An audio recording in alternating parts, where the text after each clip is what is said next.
이 노래 내가 왜 알고 있는 거지? 부잣집 아들의 과외를 맡게 된 가난한 명문대생 지영은 저택의 복도를 지나다 온몸이 굳어버렸습니다.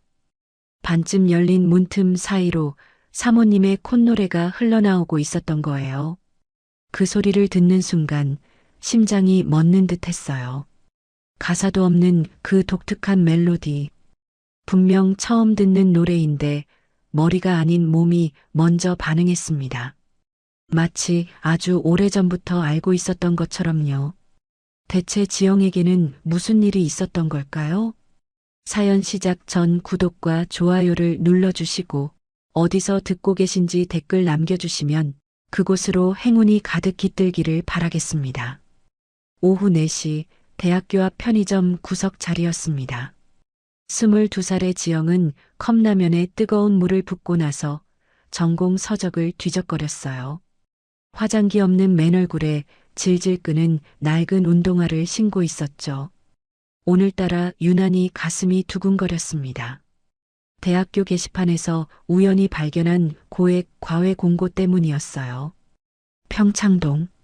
서울에서도 손꼽히는 부촌이라는 그곳에서 고등학생 아들의 수학 과외 선생님을 구한다는 내용이었습니다. 시급이 다른 과외의 2배가 넘었어요.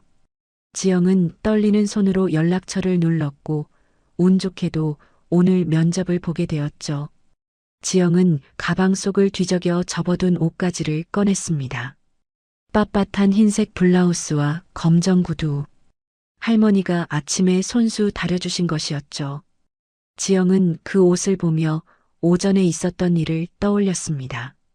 수선집 한쪽 구석의 낡은 거울 앞에서 지영은 블라우스를 입어보고 있었습니다. 할머니는 돋보기를 코끝에 걸친 채 지영의 옷매무새를 살피셨죠. 할머니, 나 오늘 평창동 가. 거기 면접 붙으면 이번 학기 등록금 걱정 끝이야. 지영은 거울 속 자신의 모습을 보며 말을 이었습니다. 할머니 무릎 치료비도 마련할 수 있어. 이번엔 꼭 붙을 거야.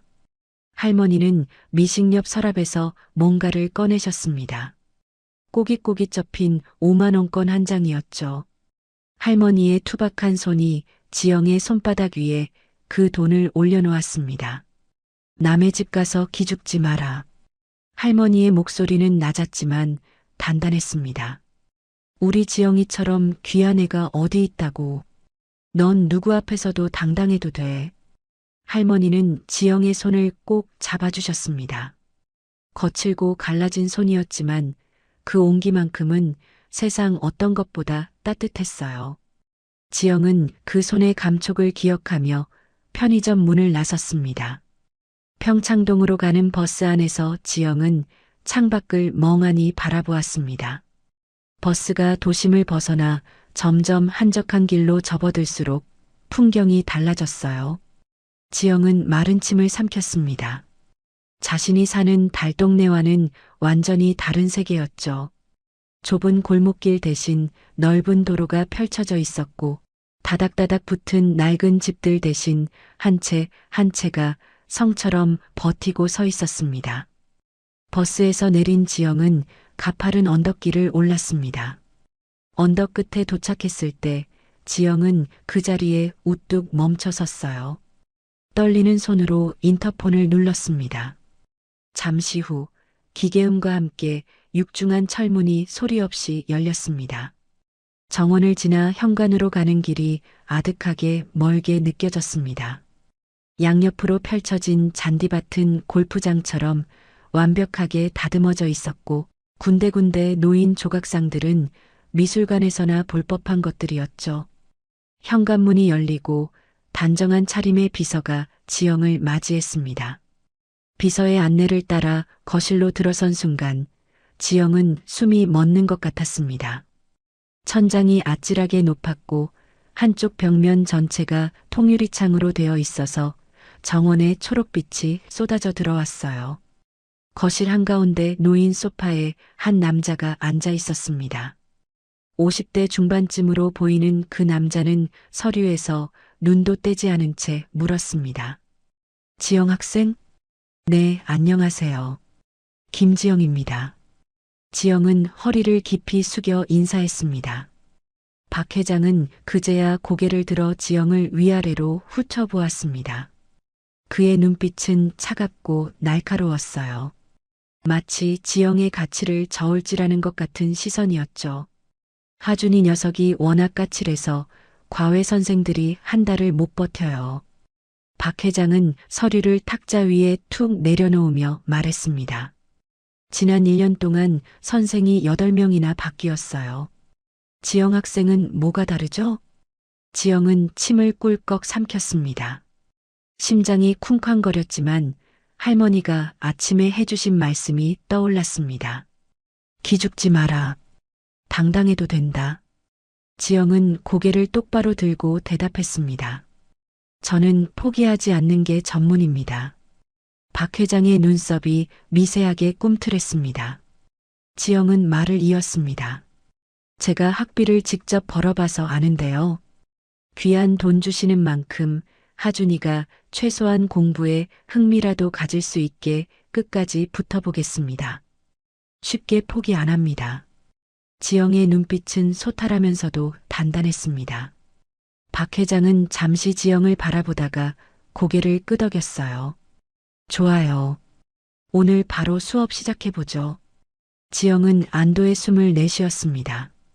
가슴을 짓누르던 긴장감이 조금 풀렸죠. 하지만 그것도 잠시였어요. 박 회장이 자리에서 일어나며 말했습니다. 한 가지 주의할 점이 있어요.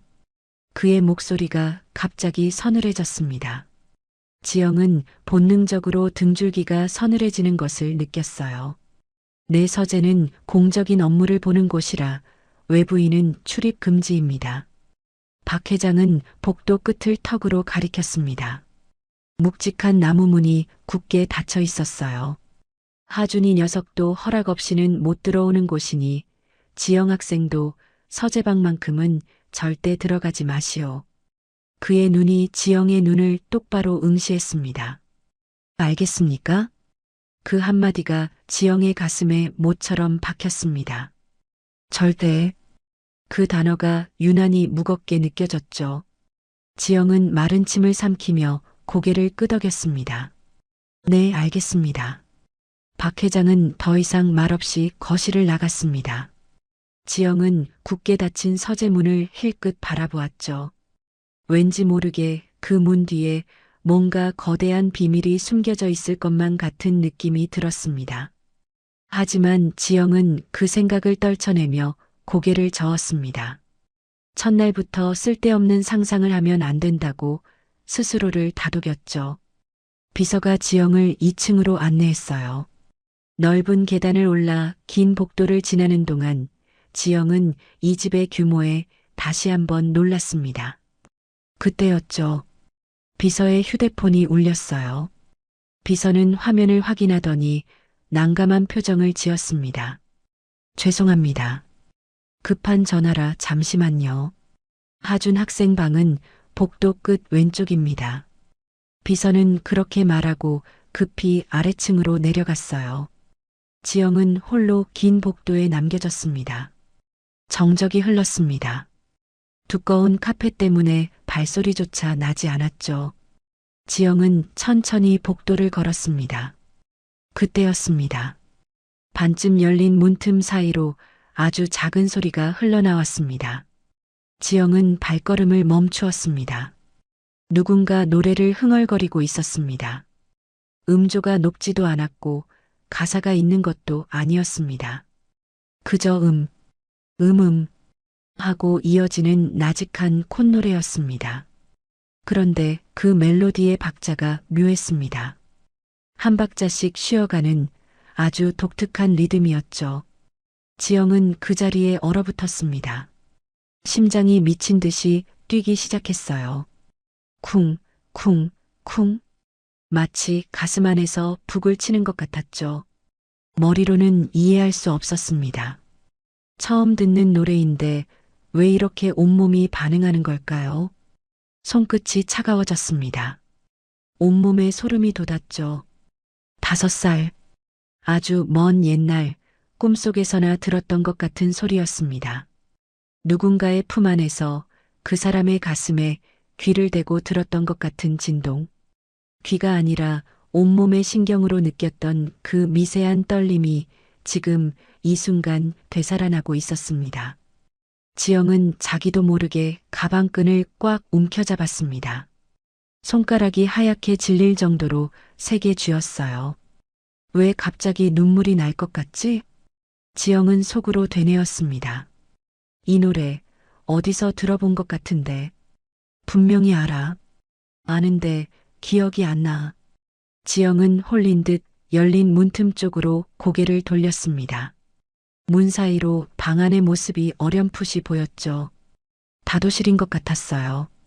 창가에 놓인 찻상 앞에 한 여자가 앉아 있었습니다. 50대 초반으로 보이는 여자였습니다. 단정하게 올린 머리, 우아한 한복 저고리. 그녀는 찻잔에 차를 따르며 무심코 콧노래를 흥얼거리고 있었습니다. 그 콧노래는 그녀가 의식하지 못한 채 내뱉는 아주 깊은 습관 같았습니다. 지영의 눈에 눈물이 고였어요. 왜인지 알 수 없었습니다. 형용할 수 없는 감정이 밀려왔죠. 그때였습니다. 복도 끝방 문이 거칠게 열리며 누군가 튀어나왔어요. 아, 선생님 왔어요? 17살쯤 되어 보이는 소년이었습니다. 날카로운 눈매에 까칠한 표정. 그가 지영을 위아래로 훑어보며 물었습니다. 왜 거기 멍하니 서 있어요? 안 들어와요? 하준이었습니다. 지영은 화들짝 놀라 제정신으로 돌아왔어요. 동시에 안쪽에서 들리던 콧노래도 뚝 끊겼습니다. 지영이 고개를 돌리자 문 너머의 여자와 눈이 마주쳤습니다. 사모님 윤숙이었습니다. 그녀는 찻잔을 내려놓고 천천히 고개를 들어 복도의 지영을 바라보았죠. 그 눈빛이 묘했어요. 호기심도 경계심도 아닌 무언가 깊고 슬픈 감정이 서린 눈이었습니다. 아, 죄송합니다. 제가 길을 잠시 잃어서요. 지영은 서둘러 하준의 방으로 들어갔습니다. 하지만 등 뒤로 꽂히는 윤숙의 시선을 느낄 수 있었죠. 차분하지만 어딘가 흔들리는 듯한 그 시선이 지영의 등에 오래도록 머물렀습니다. 하준의 방은 넓고 화려했습니다. 최신식 컴퓨터와 게임기, 값비싼 가구들이 가득했어요. 하지만 지영은 그런 것들이 눈에 들어오지 않았습니다. 책상 앞에 앉았지만 머릿속에는 오직 한 가지 생각만 맴돌았죠. 저 사모님이 흥얼거리는 저 노래, 왜 내가 알 것만 같지? 지영은 펜을 집어들었지만 손이 미세하게 떨렸습니다. 손등 위로 알 수 없는 식은땀이 흘러내렸습니다. 하준이 의자를 삐걱거리며 앉았습니다. 선생님, 뭐해요? 수업 안 해요? 지영은 애써 웃으며 문제집을 펼쳤습니다. 응, 미안. 시작하자. 하지만 그녀의 마음은 이미 그 콧노래에 사로잡혀 있었습니다. 평생 잊고 살았던, 아니 잊은 줄도 몰랐던 무언가가 깨어나고 있었습니다. 마치 오래된 상처의 딱지가 벗겨지듯 아프면서도 간지러운 그 감각이 지영의 온몸을 휘감았어요. 지영은 알지 못했죠. 오후의 햇살이 창문을 통해 비스듬히 쏟아지는 그 순간 닫혀있던 운명의 문이 조용히 열리기 시작하고 있었다는 것을요. 하준이 의자를 뒤로 젖히며 지영을 위아래로 훑어보았습니다. 입꼬리가 비스듬히 올라간 게 영락없이 비아냥거리는 표정이었어요. 선생님, 아까 우리 엄마 방 앞에서 뭐 했어요? 지영의 손이 움찔했습니다. 뭘 그렇게 넋을 놓고 보고 있었어요? 우리 엄마가 좀 비현실적으로 예쁘긴 하죠? 하준의 목소리에는 날이 서 있었어요.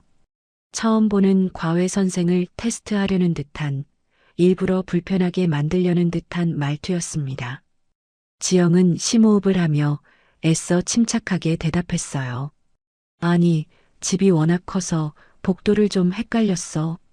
지영은 문제집의 첫 페이지를 펼쳤습니다.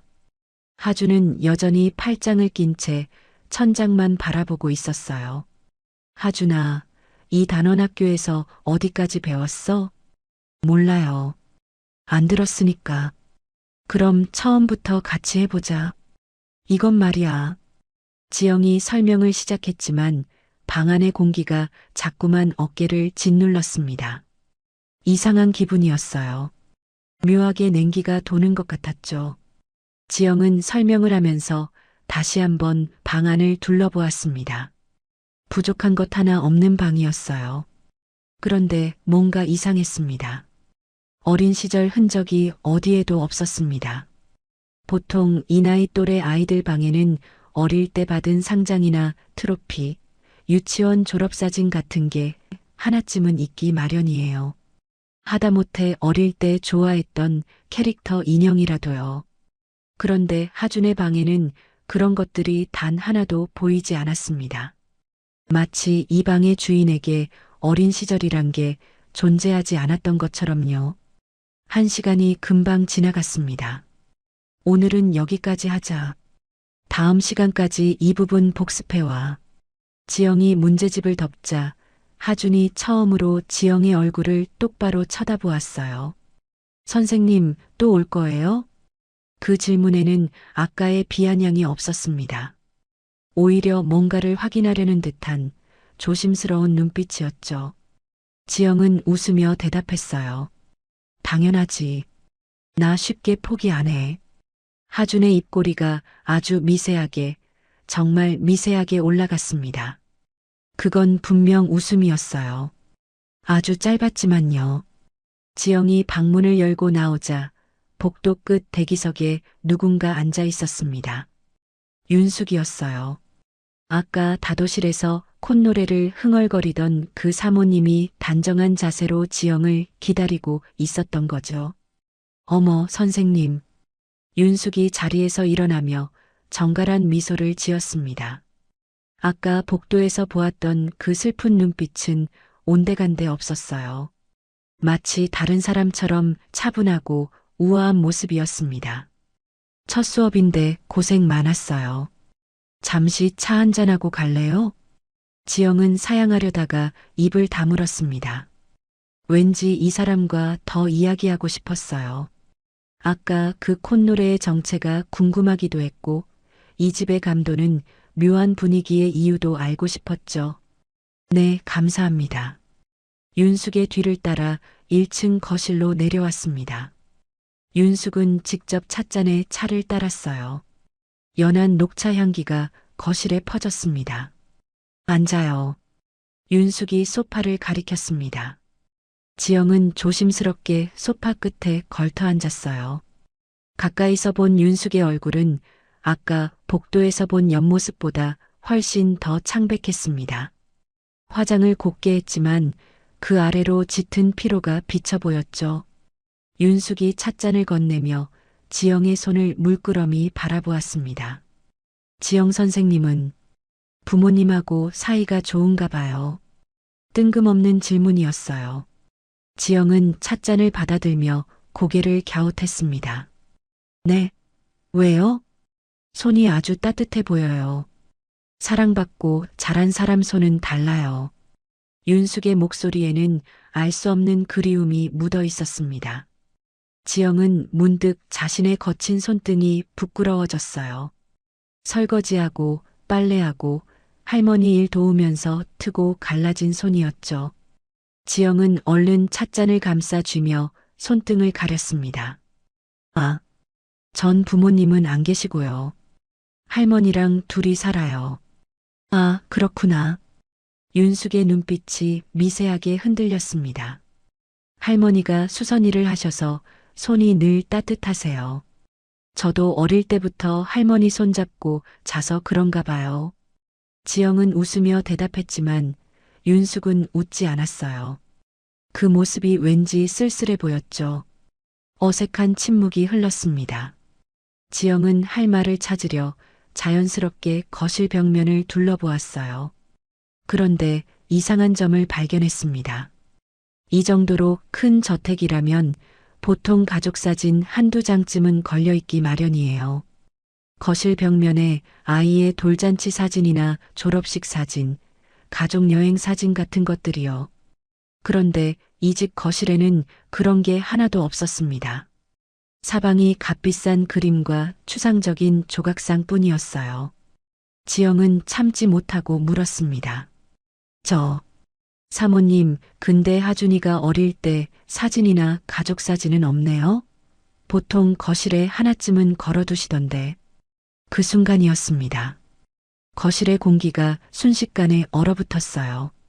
마치 누군가 냉동실 문을 활짝 열어젖힌 것처럼 온도가 뚝 떨어진 것 같았죠. 윤숙의 입가에 머물던 미소가 미세하게 경직되었습니다.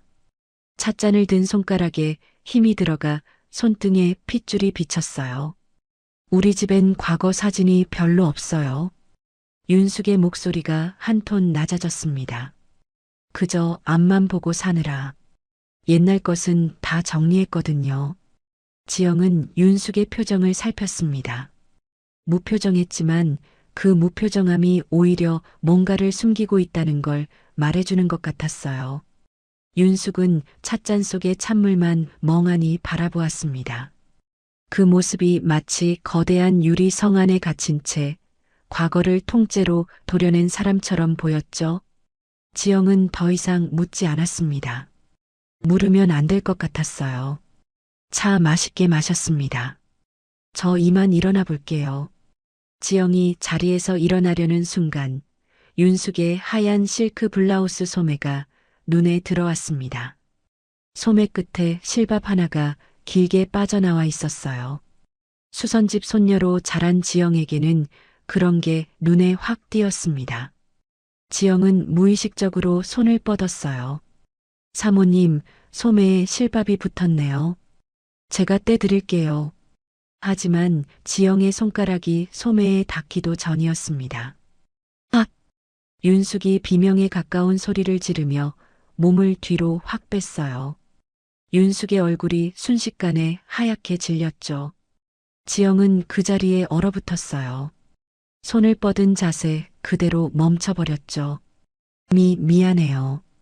윤숙이 떨리는 목소리로 말했습니다. 내가 결벽증이 좀 있어서 누가 갑자기 몸에 손 떼는 걸 잘 못 참거든요. 윤숙은 자신의 손목을 움켜쥐며 작게 떨고 있었어요. 아까까지 차분하고 우아하던 모습은 온데간데 없었습니다. 지영은 당혹스러움보다 당황스러움이 앞섰습니다. 실밥 하나 떼주려던 것뿐인데요. 왜 저렇게까지 겁을 내는 걸까요? 마치 누군가에게 잡히면 안 되는 사람처럼, 누군가의 손길이 무서운 사람처럼요. 아, 죄송해요. 제가 생각이 짧았네요. 지영은 손을 거두며 사과했습니다. 윤숙은 간신히 미소를 지으며 고개를 저었어요. 아니에요. 내가 너무 예민해서 그래요. 신경 쓰지 마요. 하지만 윤숙의 손은 여전히 떨리고 있었습니다. 찻잔을 집어드는 손가락이 파르르 떨려서 찬물이 잔 밖으로 조금 쏟아졌어요. 윤숙은 애써 태어난 척했지만 지영의 눈에는 다 보였습니다. 이 사람은 뭔가를 무서워하고 있어요. 단순한 결벽증이 아니었습니다. 저건 공포였어요. 오랜 시간 동안 뭔가에 시달려온 사람이 보이는 반응이었죠. 저 그럼 다음 주에 다시 올게요. 지영은 서둘러 인사하고 현관으로 향했습니다. 뒤에서 윤숙의 목소리가 들려왔어요. 선생님, 조심해서 가요. 그 목소리는 평범한 인사였지만 왠지 모르게 간절하게 들렸습니다. 저택을 나온 지영의 머리 위로 보슬비가 내리기 시작했습니다. 언제부터 구름이 몰려왔는지 하늘이 잿빛으로 물들어 있었어요. 지영은 우산이 없어서 가방을 머리 위에 올린 채 버스 정류장을 향해 걸었습니다. 걸으면서 자꾸 뒤를 돌아보게 되었어요. 저택의 2층 창문이 보였습니다. 커튼 사이로 희미한 불빛이 새어나왔죠. 누군가 창가에 서 있는 것 같기도 했어요. 윤숙인지 하준인지 아니면 다른 누군가인지 알 수 없었습니다. 지영은 주머니 속 할머니의 낡은 손수건을 만지작거렸어요. 축축한 손수건이 손끝에 닿았습니다. 머릿속에서 오늘 본 것들이 하나씩 떠올랐죠. 사진 한 장 없는 거실, 갑작스러운 접촉에 사색이 된 얼굴, 그리고 그 콧노래. 저 집에 뭐가 있는 걸까요? 저 사모님은 대체 무엇을 숨기고 있는 걸까요? 버스가 달동네 정류장에 멈춰 섰습니다. 골목 끝 희미한 불빛이 새어나오는 수선집이 보였습니다.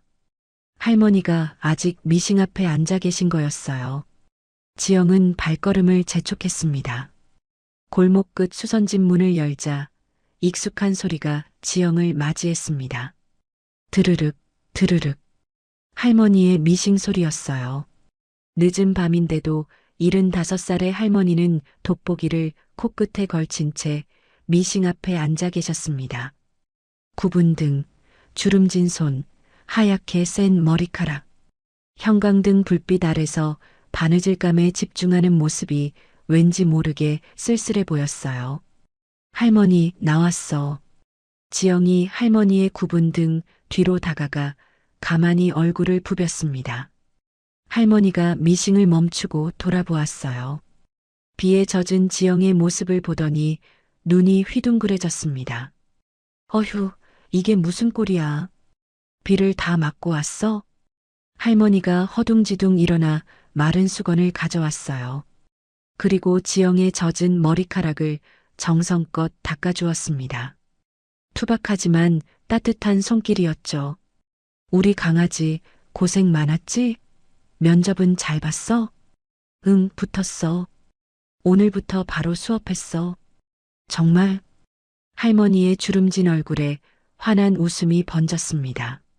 잘 됐네, 잘 됐어. 우리 지영이 복 받을 거야.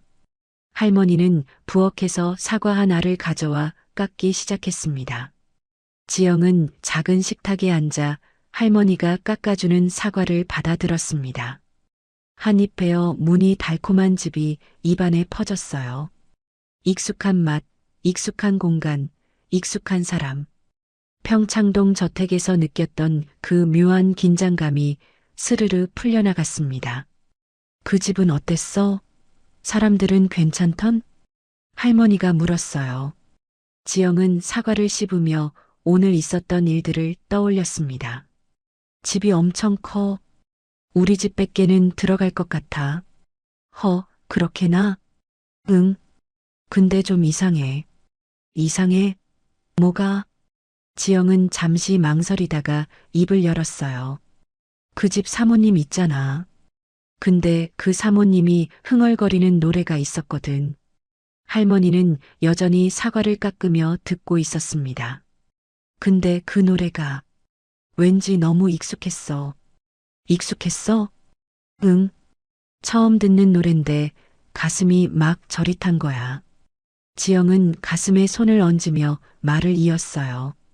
꼭 아주 예전에 들어본 것 같더라고. 머리로는 모르겠는데 몸이 먼저 반응하는 느낌? 심장이 막 뛰고 눈물이 날 것 같고.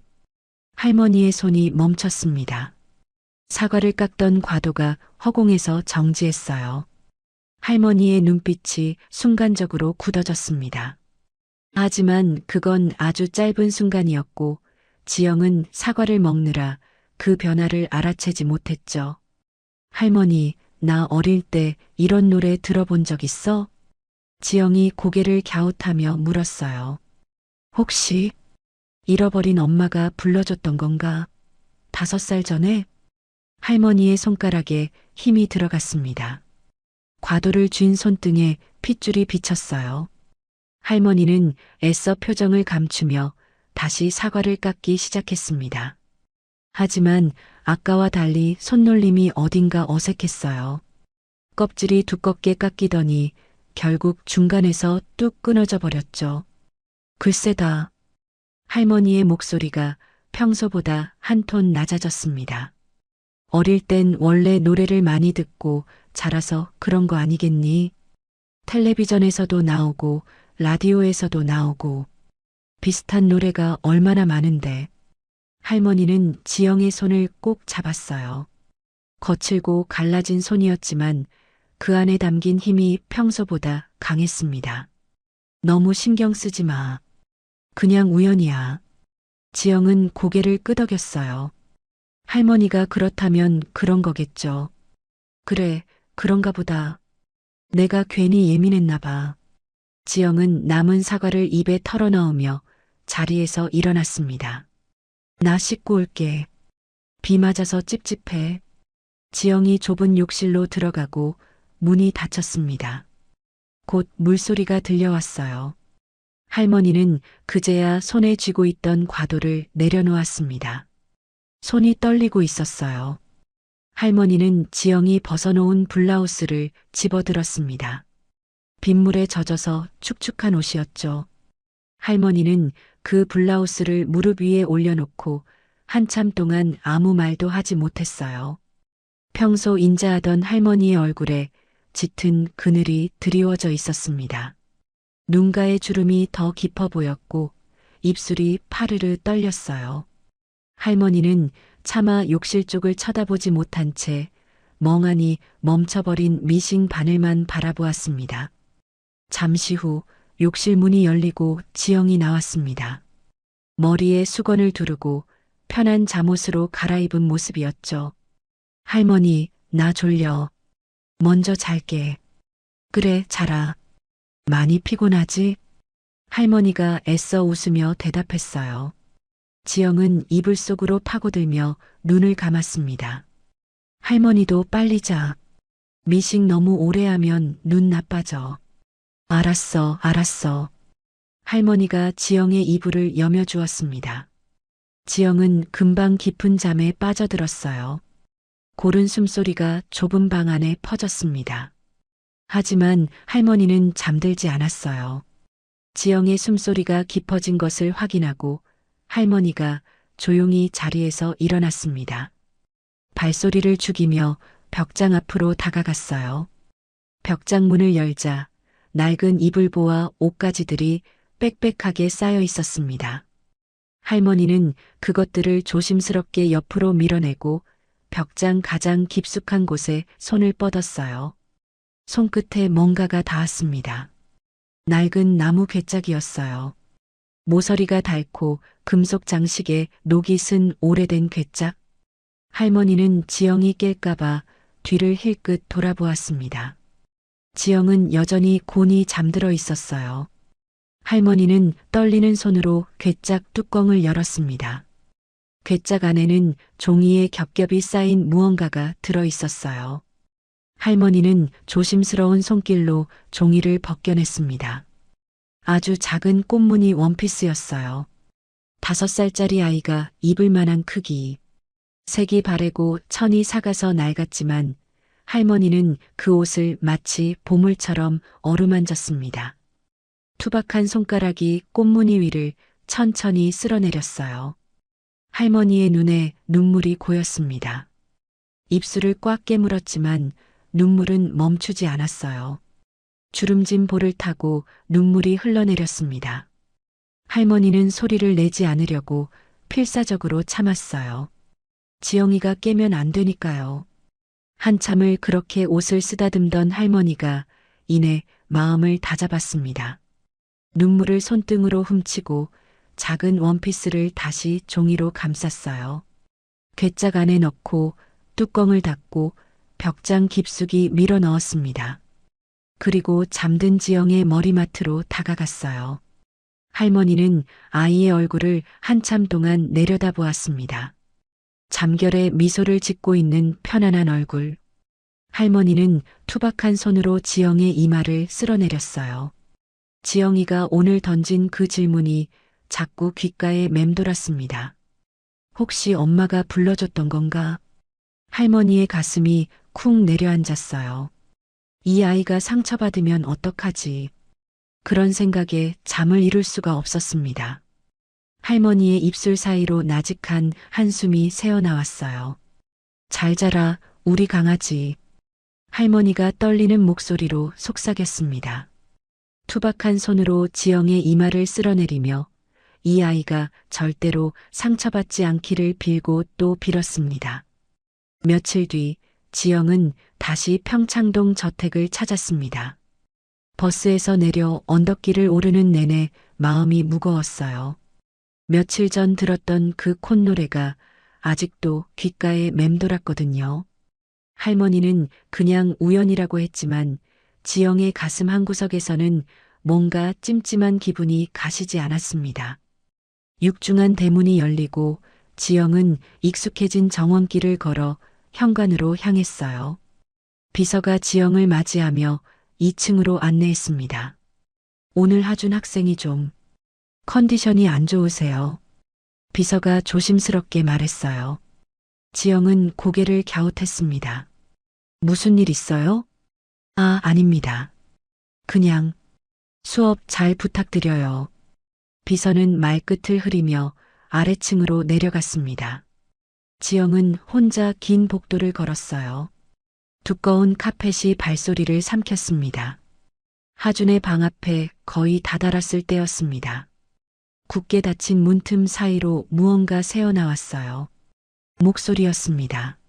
낮지만 날카로운 서리빨 같은 목소리. 이번 성적이 이게 뭐야? 박 회장의 목소리였어요. 지영은 그 자리에 얼어붙었습니다.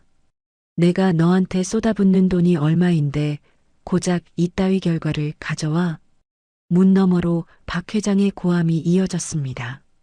지영은 숨을 죽인 채 복도 벽에 몸을 바짝 붙였어요. 학원비가 얼마야?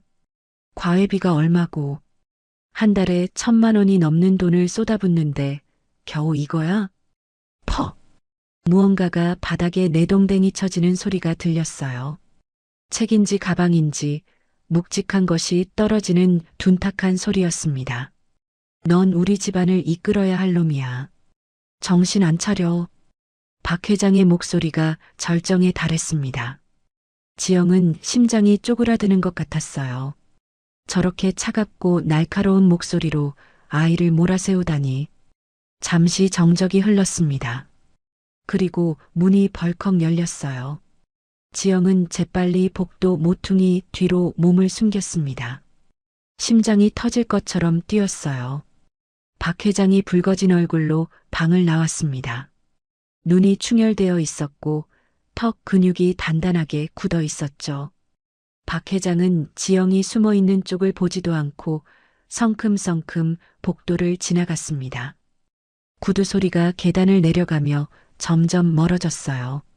지영은 한참 동안 그 자리에 서 있었습니다. 심호흡을 하며 마음을 가라앉혔어요. 그리고 천천히 하준의 방 앞으로 다가갔습니다. 똑똑 문을 두드렸지만 대답이 없었어요. 하준아, 나야. 선생님. 여전히 대답이 없었습니다. 지영은 잠시 망설이다가 조심스럽게 문을 열었어요. 방 안은 난장판이었습니다. 문제집들이 바닥에 흩어져 있었고 책상 위에 물건들이 사방으로 쏟아져 있었어요. 구석에는 가방이 처박혀 있었고 의자는 쓰러져 있었습니다. 아까 들었던 그 둔탁한 소리의 정체를 알 것 같았죠. 하준은 창가에 서 있었습니다. 창밖만 멍하니 바라보며 지영이 들어온 것도 모르는 척했어요. 아니, 어쩌면 정말로 모르는 것일 수도 있었습니다. 그만큼 깊이 빠져 있는 것 같았거든요. 지영은 말없이 방 안으로 들어갔어요. 바닥에 흩어진 문제집들을 하나씩 주워 담기 시작했습니다. 구겨진 종이를 펴고 쓰러진 의자를 일으켜 세웠죠. 뭐해요? 하준의 목소리가 들렸어요. 여전히 창밖을 보고 있었습니다. 청소. 지영이 짧게 대답했어요. 안 해도 돼요. 어차피 가정부 아줌마가 치울 거니까. 내가 하고 싶어서 하는 거야. 지영은 계속 책들을 주워 담았습니다. 하준은 그제야 고개를 돌려 지영을 바라보았어요. 오늘 수업하기 싫으면 그냥 가요. 하준의 목소리에는 분노가 없었습니다. 오히려 깊은 허무함이 서려 있었죠. 화가 난 사람의 목소리가 아니라 모든 걸 포기한 사람의 목소리였어요. 어차피 나한테 기대하는 사람 아무도 없으니까. 지영의 손이 멈췄습니다. 책을 든 채로 하준을 바라보았어요. 선생님도 돈 때문에 온 거잖아요. 다른 선생들이랑 똑같이. 하준이 씁쓸하게 웃었습니다.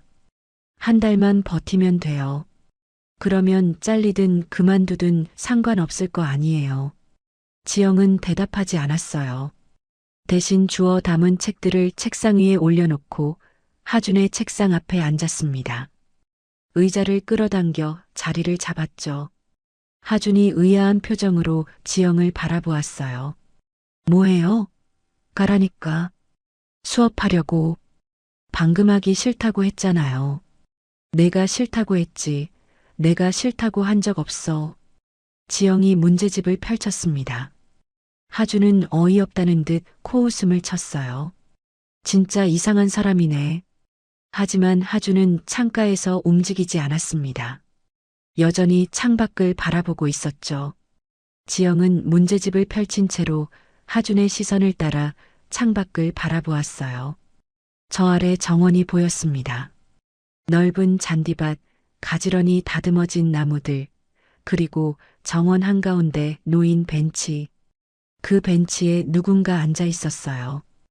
윤숙이었습니다. 사모님이 멍하니 벤치에 앉아 허공을 바라보고 있었죠. 무언가를 생각하는 것 같기도 하고 아무 생각도 하지 않는 것 같기도 했어요. 우리 엄마는 하루 종일 저러고 있어요. 하준이 나직하게 중얼거렸습니다. 밥 먹을 때 빼고는 거의 저기 앉아 있어요.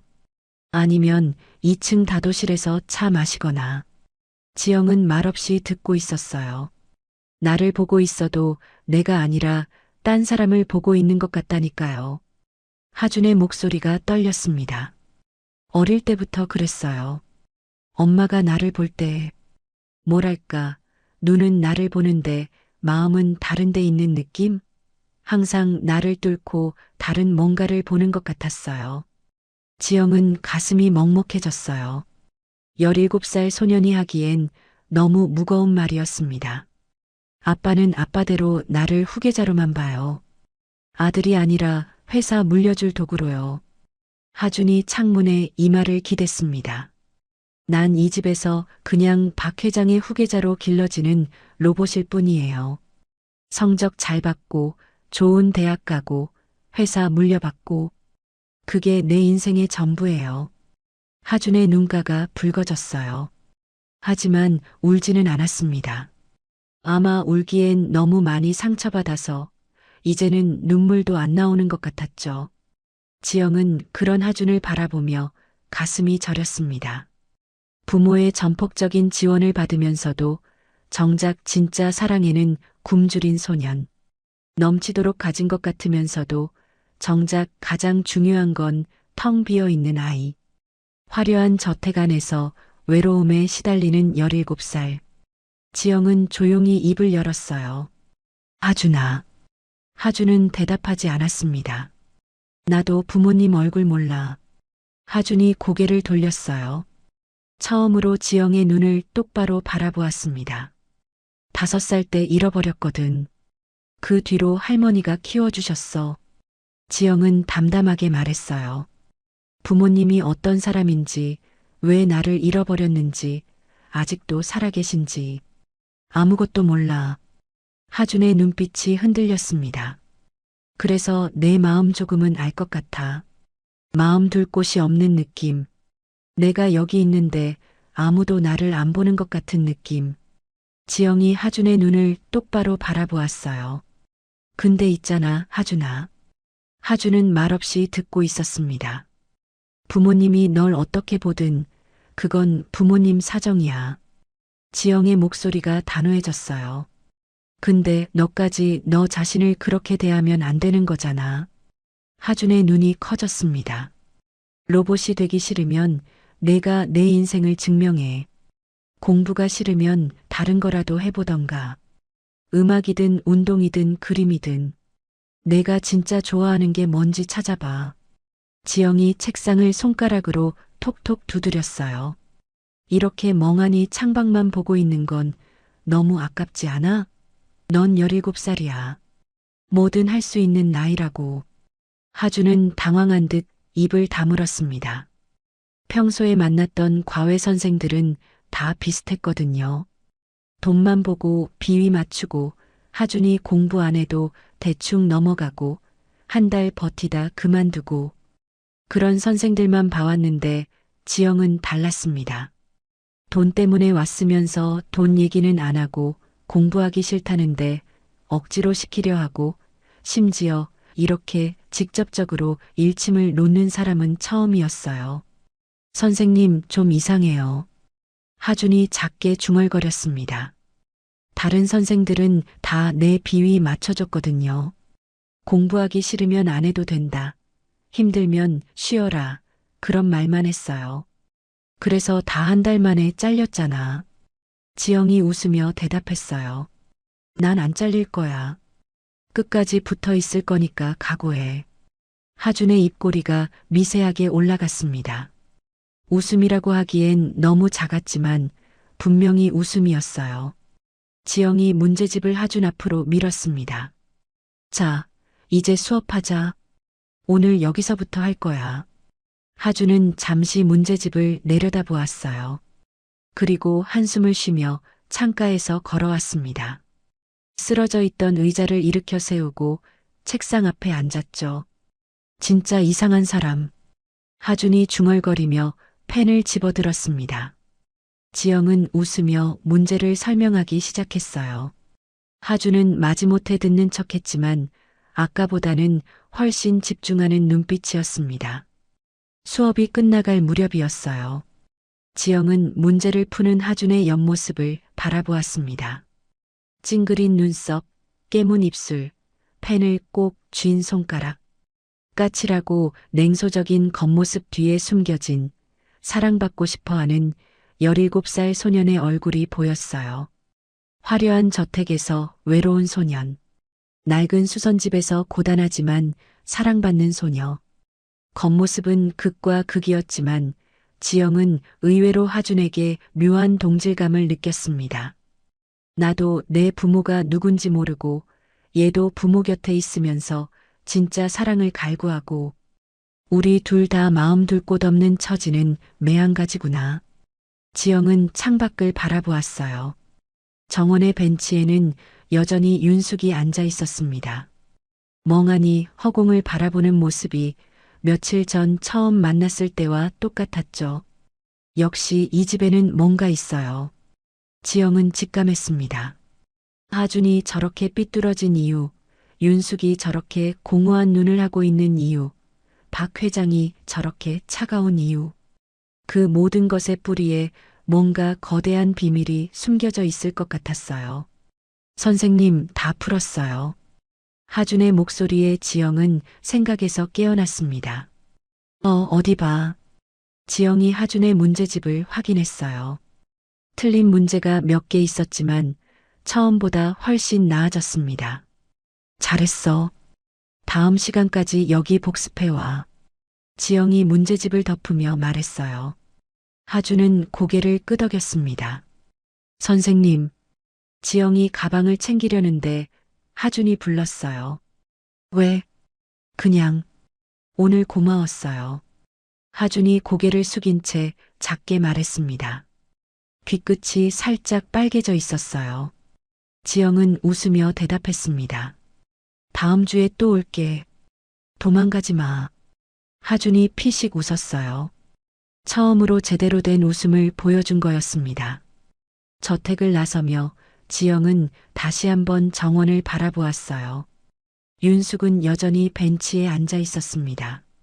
석양빛이 그녀의 창백한 얼굴 위로 쏟아지고 있었죠. 저 사람은 대체 무엇을 잃어버린 걸까요? 그리고 이 집은 대체 무엇을 숨기고 있는 걸까요? 지영은 알 수 없는 예감에 심장이 두근거렸습니다. 무언가 거대한 것이 다가오고 있다는 느낌. 하지만 그게 뭔지는 아직 알 수 없었어요. 언덕길을 내려가며 지영은 생각했습니다. 다음에 오면 조금 더 알 수 있을까요? 이 집의 비밀을요. 그리고 내 가슴을 뛰게 하는 그 콧노래의 정체를요. 그날 이후로 한 달이 흘렀습니다. 지영의 단호한 일침이 있은 후 하준의 태도가 조금씩 달라지기 시작했어요. 처음에는 지영의 눈치를 보며 마지못해 펜을 잡았지만 수업이 거듭될수록 변화가 눈에 띄었습니다. 선생님, 이 문제 어떻게 푸는 거예요? 학교에서 선생님이 설명했는데 하나도 모르겠어요. 하준이 처음으로 먼저 질문을 했어요. 지영은 속으로 놀랐지만 내색하지 않고 문제를 들여다보았습니다. 아, 이거 학교에서는 공식 대입해서 풀라고 했지? 네. 근데 공식이 왜 이렇게 되는지를 모르겠으니까 외워지지가 않아요. 지영은 연습장을 꺼내 그림을 그리기 시작했어요. 공식 외우지 마. 내가 알려주는 방식으로 해봐. 지영은 어려운 수학 문제를 자기만의 방식으로 풀어주었습니다. 공식을 달달 외우게 하는 대신 왜 그런 공식이 나오는지 원리부터 설명했죠. 그림도 그리고 일상생활 예시도 들고 때로는 농담도 섞어가면서요. 아, 이래서 이렇게 되는 거였어요? 하준의 눈빛에 생기가 돌았습니다. 이해가 되니까 재미있어진 거예요. 선생님, 학교 꼰대들보다 훨씬 잘 가르치는데요? 하준이 툭 던지듯 말했어요. 칭찬치고는 표현이 좀 그랬지만 지영은 그 말 한마디에 하준의 마음의 벽이 무너지고 있음을 느꼈습니다. 꼰대라니 선생님들한테 그러면 안 되지. 아, 근데 진짜 그래요. 질문하면 짜증내고 설명은 교과서 읽는 거랑 똑같고 하준이 투덜거렸지만 표정은 밝았어요. 처음 만났을 때의 그 냉소적인 얼굴이 아니었습니다. 그렇게 한 달이 지나자 냉기만 흐르던 하준의 방에는 제법 치열한 공부 열기가 감돌았어요. 책상 위에는 풀다 만 문제집들이 쌓여 있었고 연습장에는 하준이 직접 정리한 오답 노트가 빼곡했습니다. 저택의 공기도 달라졌어요. 하준이 책상 앞에 앉아 있는 시간이 길어지자 집안 분위기가 눈에 띄게 부드러워졌습니다. 예전에는 거실에서 마주쳐도 눈도 마주치지 않던 박 회장이 이제는 지영에게 가벼운 목례를 건넸어요. 수고해요. 짧은 한마디였지만 지영은 그것만으로도 충분했습니다. 차갑기만 하던 박 회장에게서 인정받는 느낌이 들었거든요. 윤숙의 변화는 더 눈에 띄었어요. 지영이 저택에 올 시간이 되면 윤숙은 정원 입구까지 나와 있었습니다. 말없이 화초를 가꾸는 척하면서요. 지영이 대문을 열고 들어오면 윤숙은 고개를 들어 조용히 미소 지었습니다. 선생님 왔어요? 네, 안녕하세요. 그게 전부였어요. 긴 대화는 없었지만 윤숙이 지영을 기다리고 있다는 건 느낄 수 있었습니다. 왠지 모르게 따뜻한 기분이 들었죠. 그리고 드디어 중간고사 성적이 나오는 날이 왔습니다. 지영이 하준의 방에 들어섰을 때 하준은 책상 앞에 앉아 성적표를 들고 있었어요. 표정이 묘했습니다. 웃는 것 같기도 하고 믿기지 않는다는 것 같기도 하고. 어떻게 됐어? 지영이 조심스럽게 물었어요. 하준이 성적표를 지영에게 내밀었습니다. 지영은 성적표를 받아들고 숫자를 확인했어요. 하준아, 이거 목표 점수 넘었어요. 하준이 작게 웃었습니다. 수학 82점이에요. 지난번보다 30점 올랐어요. 지영의 얼굴에 환한 웃음이 번졌어요. 제 일처럼 기뻐하며 하준의 등을 두드려 주었습니다. 잘했어. 진짜 잘했어. 내가 뭘 했어. 넌 할 수 있다고 했잖아. 하준은 쑥스러운 듯 고개를 숙였지만 입꼬리는 올라가 있었어요. 처음으로 누군가에게 진심으로 칭찬받는 기분이었거든요. 그때 방문을 노크하는 소리가 들렸습니다. 똑똑. 들어오세요. 하준이 대답하자 문이 열리고 윤숙이 들어왔어요. 손에는 예쁘게 깎은 과일이 담긴 쟁반을 들고 있었습니다. 사과, 배, 포도. 정성스럽게 깎아서 가지런히 담아놓은 과일들이었죠. 성적표 봤어. 윤숙의 얼굴에는 한 달 전에 그 서늘한 그림자가 없었습니다. 대신 자식을 향한 순수한 안도감이 서려 있었어요. 선생님, 정말 고마워요. 윤숙이 지영을 바라보며 말했습니다. 하준이가 이렇게 웃으면서 공부하는 거 처음 봐요. 지영은 어깨를 으쓱했어요. 제가 한 건 별로 없어요. 하준이가 열심히 한 거죠.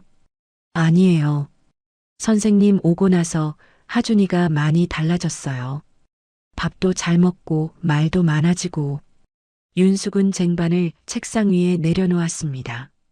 그리고 책상 위에 어질러진 연습장들을 정리하는 지영의 모습을 가만히 지켜보았어요.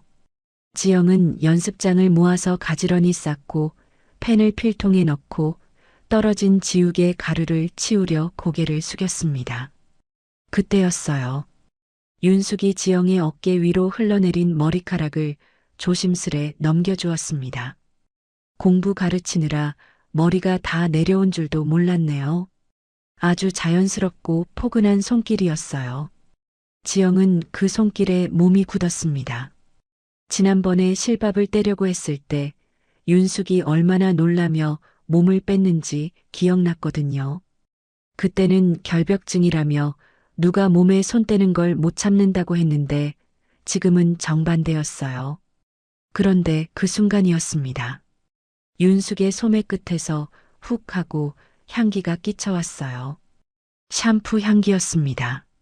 화려한 저택과는 어울리지 않는 아주 깨끗하고 소박한 냄새. 비싼 향수 같은 게 아니라 그냥 깨끗한 비누 향 같은 것이었어요. 그 냄새가 지영의 폐부 깊숙이 박혔습니다. 지영은 펜을 쥔 채 그대로 얼어붙었어요. 심장이 쿵쾅거리기 시작했습니다. 머리로는 이해할 수 없었어요. 그냥 샴푸 향기인데 왜 이렇게 가슴이 뛰는 걸까요? 17년 전, 기억의 아주 먼 심연 속에서 무언가가 떠올랐습니다. 누군가의 품 안, 따뜻한 체온, 그리고 이 냄새, 나를 꼭 안아주던 누군가의 품속 냄새. 머리로는 기억나지 않았어요. 하지만 심장이 먼저 반응했습니다. 쿵, 쿵, 쿵. 가슴 안에서 북소리가 울렸어요. 지영의 눈에 눈물이 고였습니다. 왜 우는지 몰랐어요. 그냥 눈물이 나왔습니다. 울컥하고 차오르는 감정을 도저히 주체할 수가 없었죠. 지영은 고개를 들어 윤숙을 올려다보았습니다. 사모님, 목소리가 떨렸어요. 사모님한테선 꼭 우리 엄마 같은 냄새가 나요. 윤숙의 손이 허공에서 멈췄습니다. 아주 오래전부터 알고 있었던 것 같은 그런 냄새요. 지영의 뜬금없는 말에 방 안에 정적이 흘렀어요. 하준도 고개를 들어 두 사람을 의아하게 쳐다보았습니다. 선생님, 무슨 말이에요? 하준이 물었지만 지영은 대답하지 못했어요. 윤숙만 바라보고 있었습니다. 윤숙의 표정이 묘하게 변했어요. 당황한 것 같기도 하고 놀란 것 같기도 하고 그리고 뭔가 다른 감정이 스쳐 지나간 것 같기도 했습니다. 내가 쓰는 샴푸가 좀 윤숙이 머뭇거리며 말했어요. 옛날 향이 나긴 하죠. 요즘 사람들은 잘 안 쓰는 종류라서. 윤숙은 희미하게 웃었습니다. 지영 선생님, 어머니도 이 향을 좋아하셨나 보네요. 그 말을 끝으로 윤숙은 방을 나갔어요. 문이 닫히고 발소리가 복도를 지나 멀어져 갔습니다. 지영은 한동안 펜을 잡지 못했어요. 손이 떨렸습니다. 가슴 한구석이 뻥 뚫린 것처럼 허전했어요. 아까 맡은 그 향기가 아직도 코끝에 남아있는 것 같았습니다. 온몸을 휘감고 있는 듯한 기분이었죠. 지영의 손등 위로 눈물 한 방울이 툭 떨어졌습니다. 선생님 울어요? 하준이 당황한 목소리로 물었어요. 지영은 애써 고개를 저었습니다.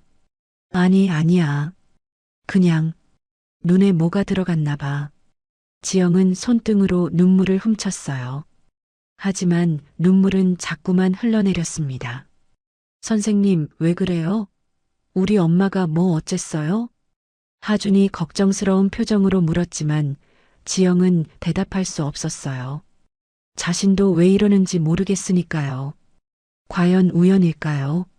아니면 자신의 기억이 만들어낸 환상일까요? 그 콧노래, 그 향기, 처음 만난 날부터 느꼈던 그 묘한 끌림. 지영의 마음속에 사모님을 향한 거대한 의구심이 싹트기 시작했습니다. 저 사람은 대체 누구일까요? 왜 저 사람 곁에 있으면 이렇게 마음이 흔들리는 걸까요? 왜 저 사람의 노래와 향기가 내 몸을 이렇게 뒤흔드는 걸까요? 지영은 창밖을 바라보았어요. 해가 지고 있었습니다. 붉은 노을이 평창동 저택의 높은 담벼락 위로 쏟아지고 있었죠. 그 안에 숨겨진 비밀이 무엇인지 지영은 아직 알지 못했습니다. 하지만 곧 알게 될 거예요.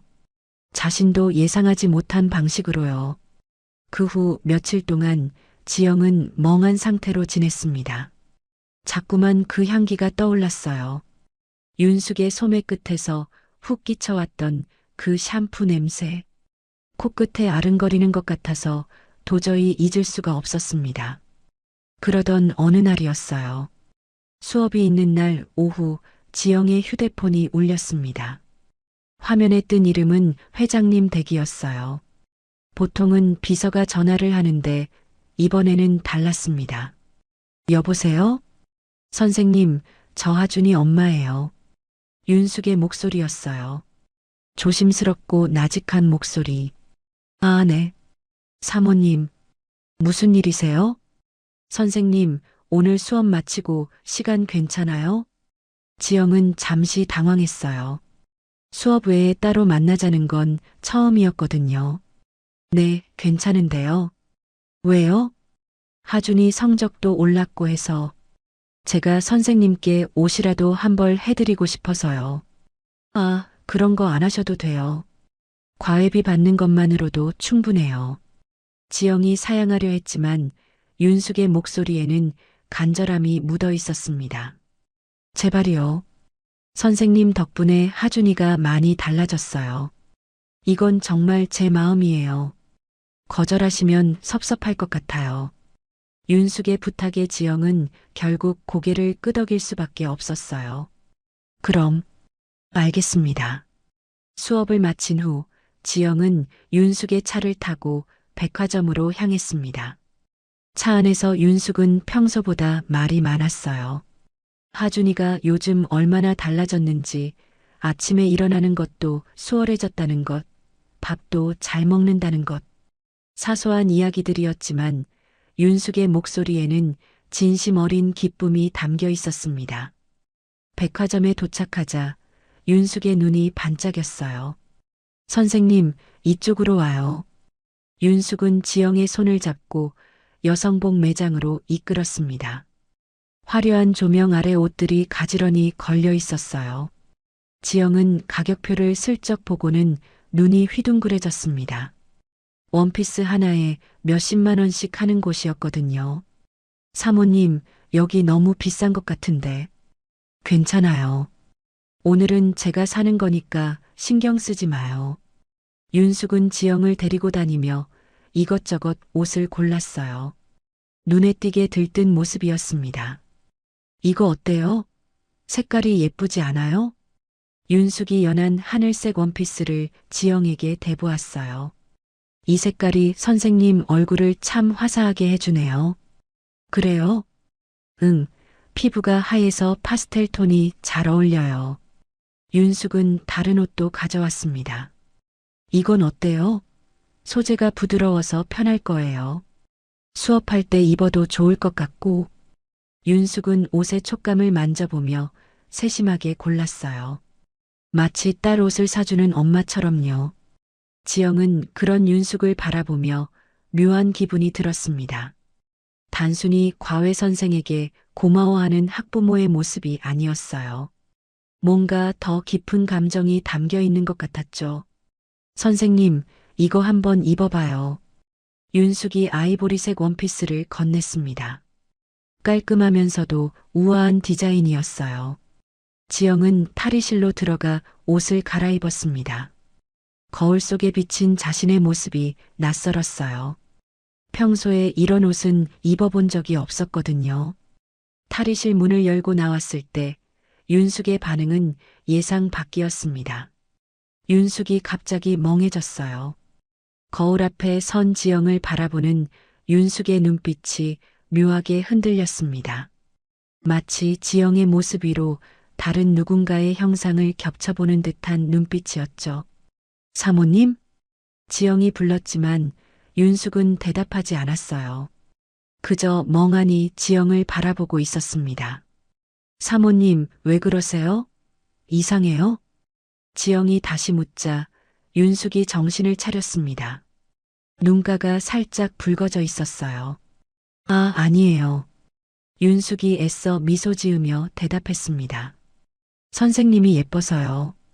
윤숙은 지영에게 다가와 옷매무새를 다듬어 주었어요. 어깨 부분을 쓸어내리고 허리선을 잡아주고 살아있었다면 윤숙이 나직하게 중얼거렸습니다. 네. 아니, 내 아이도 지금쯤이면 선생님처럼 이렇게 예쁜 옷이 참 잘 어울렸을 텐데. 지영의 가슴이 철렁했어요. 내 아이. 윤숙의 목소리에는 짙은 그리움이 묻어 있었습니다. 마치 오래전에 잃어버린 무언가를 그리워하는 사람의 목소리였죠. 사모님, 아이가.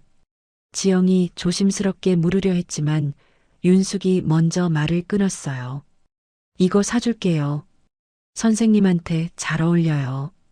윤숙은 옷을 들고 계산대로 향했습니다. 지영은 그 뒷모습을 바라보며 가슴이 먹먹해졌어요. 옷을 결제하는 동안 윤숙이 처음으로 속마음을 살짝 내비쳤습니다. 선생님을 보면 자꾸 마음이 쓰여요.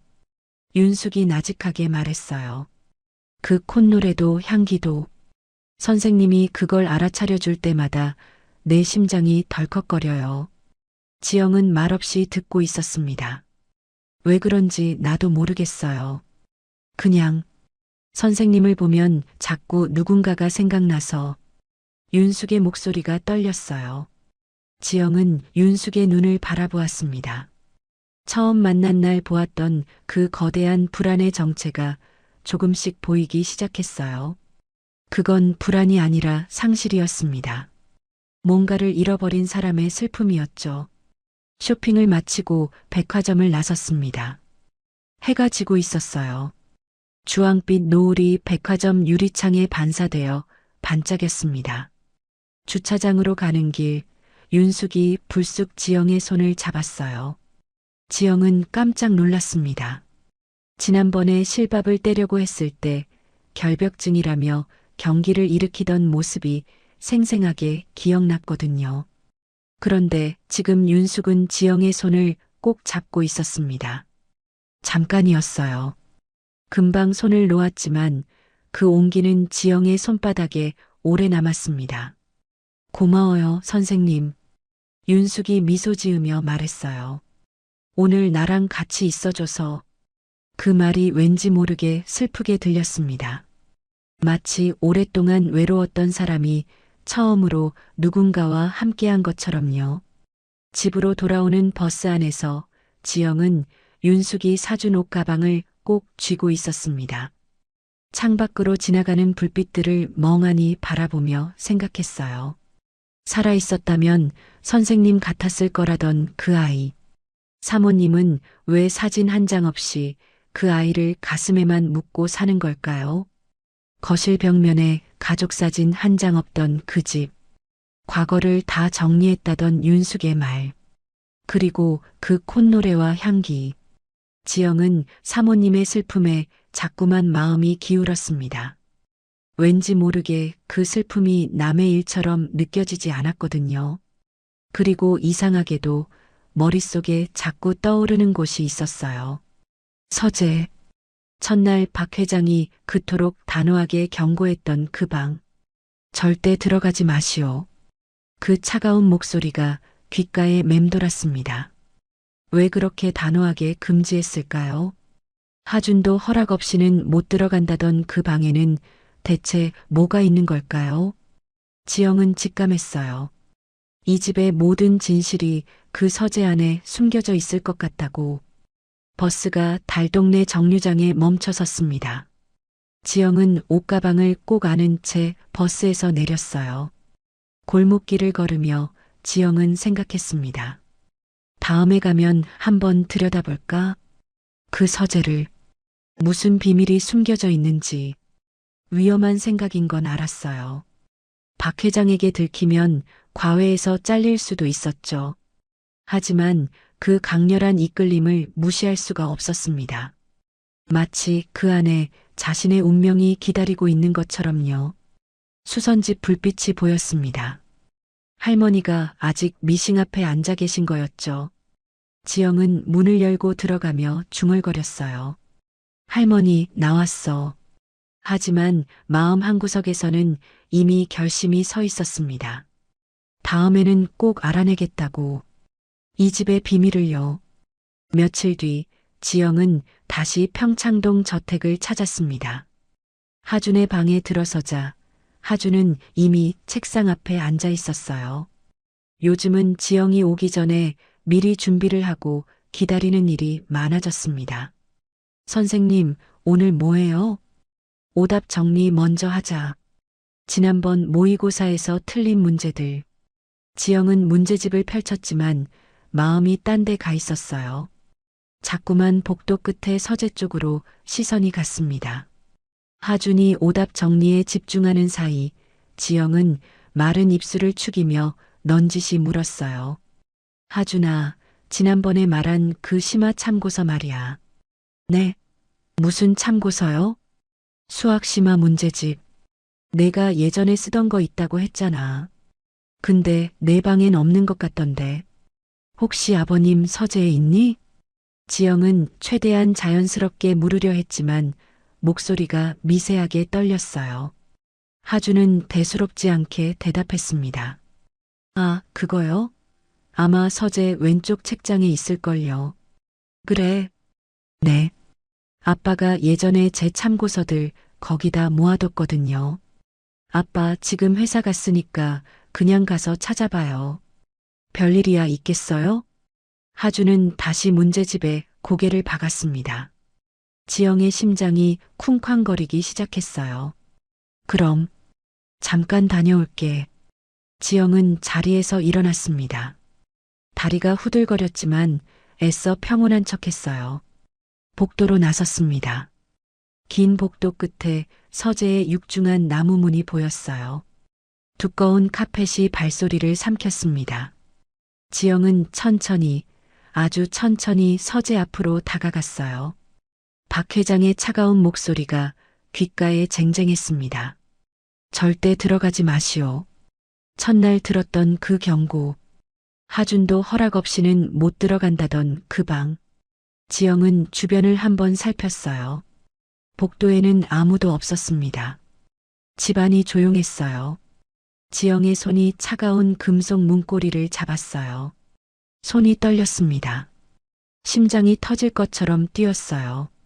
하지만 멈출 수가 없었습니다. 마치 무언가에 이끌리듯 지영은 문고리를 돌렸어요. 딸깍. 문이 소리 없이 열렸습니다. 서늘한 공기가 얼굴을 스쳤어요. 금지된 방의 냄새, 오래된 책과 나무, 그리고 뭔가 묵직한 비밀의 냄새 같았습니다. 지영은 조심스럽게 서재 안으로 들어갔어요. 서재 안은 박 회장의 성격처럼 지독할 정도로 정갈했습니다. 벽면 한쪽을 가득 채운 책장, 한가운데 놓인 커다란 책상, 그 위에 가지런히 놓인 서류들. 모든 것이 제자리에 있었어요. 먼지 하나 없이 깨끗했습니다. 지영은 하준이 말한 왼쪽 책장으로 다가갔어요. 참고서들이 꽂혀 있었습니다. 손을 뻗어 책들을 훑어보았어요. 그때였습니다. 책들 사이에 부자연스럽게 끼어 있는 것이 눈에 띄었어요. 낡고 두툼한 서류 봉투였습니다. 다른 책들과 달리 누렇게 빛이 바랜 오래된 봉투였죠. 지영은 호기심에 손을 뻗었어요. 봉투를 꺼내려는 순간 봉투가 손에서 미끄러졌습니다. 툭! 봉투가 바닥으로 떨어졌어요. 그리고 봉투 입구가 열리면서 내용물이 사방으로 흩어졌습니다. 아! 지영은 당황하며 얼른 서류들을 주워 담기 시작했어요. 들키면 안 되니까 빨리 치워야 했습니다. 그런데 서류를 줍던 손이 멈췄어요. 깨끗한 비즈니스 문서들 사이에서 유독 다른 것이 있었습니다. 누렇게 빛이 바랜 종이 더미, 수백 장은 좋게 되어 보이는 양이었어요. 지영은 그 종이 한 장을 집어들었습니다. 전단지였어요. 실종 아동 전단지. 아이를 찾습니다. 지영의 눈이 전단지 위의 글자들을 읽어 내려갔어요. 이름 박예은. 당시 나이 5살. 전단지 정중앙에 아이의 사진이 박혀 있었습니다. 지영은 그 사진을 보는 순간 숨이 멎었어요. 큼직한 눈망울, 유난히 짙은 눈썹, 동그란 얼굴형, 할머니 수선집 구석, 낡은 앨범 속에서 보았던 자신의 5살 시절 모습과 소름 돋을 정도로 똑같은 얼굴이었습니다. 지영의 손이 파르르 떨리기 시작했어요. 아니야. 우연이야. 지영은 스스로를 진정시키려 했습니다. 세상에 닮은 사람이 얼마나 많은데 그냥 우연의 일치일 거야.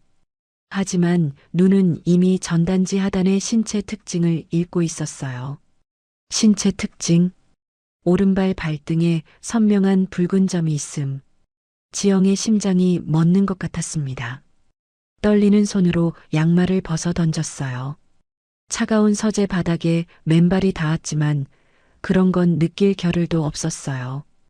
오른발 발등을 내려다보았습니다. 뽀얀 발등 위 새끼 손톱만 한 붉은 점이 선명하게 박혀 있었어요. 태어날 때부터 그 자리에 있었던 점. 할머니는 복점이라고 했었죠. 지영은 고개를 세차게 저었습니다. 하지만 눈앞의 사실을 부정할 수가 없었어요. 전단지를 다시 들여다보았습니다. 실종 장소와 시기가 적혀 있었어요. 지영의 머릿속이 하얘졌습니다. 자신이 5살이던 해, 남대문 시장, 할머니가 자신을 처음 만났다고 했던 그 장소, 5월, 할머니가 자신을 거두었다고 했던 그 무렵, 모든 것이 일치했어요. 아니야, 아니야. 지영은 부정하려 했지만 눈앞이 빙빙 돌았습니다. 다리에 힘이 풀려서 그 자리에 주저앉았어요. 차가운 서재 바닥이 등을 받쳤습니다. 전단지를 가슴에 품었어요. 손이 떨렸습니다. 온몸이 떨렸습니다. 왜 사모님의 콧노래가 내 몸을 떨게 했는지, 왜 그 향기가 엄마처럼 느껴졌는지, 왜 사모님이 나를 보며 그토록 슬픈 눈을 했는지, 왜 옷을 사주면서 내 아이도 이랬을 텐데라고 했는지, 모든 의문이 하나의 거대한 진실로 변해 지영을 덮쳤습니다. 내가 이 집 딸이라고? 지영의 입에서 떨리는 목소리가 새어나왔어요. 저 사모님이 내 엄마라고? 17년 동안 이 사람들이 나를 찾고 있었던 거예요. 지영은 다시 전단지 더미를 바라보았습니다. 한 장 한 장 인쇄하고 붙이고 나눠주었을 그 시간들. 딸을 찾아 헤매며 보냈을 그 긴 세월. 부모님을 잃어버린 지영을 할머니가 걷어주신 거라는 건 알고 있었어요. 부모님이 누군지, 왜 자신을 잃어버렸는지는 몰랐지만 그냥 그렇게 받아들이고 살았습니다. 그런데 이 전단지들은 뭘까요? 나를 잃어버린 부모가 이렇게까지 나를 찾고 있었다니. 지영의 눈에서 눈물이 흘러내렸습니다. 슬픔이 아니었어요. 뭐라고 설명할 수 없는 복잡한 감정이었습니다. 전단지를 꼭 움켜잡은 채 서재 바닥에 주저앉았어요. 눈물이 멈추지 않았습니다. 전단지 위로 굵은 눈물방울이 툭, 툭 떨어졌어요. 얼마나 시간이 흘렀을까요? 지영은 떨리는 손으로 눈물을 훔치며 일어났습니다.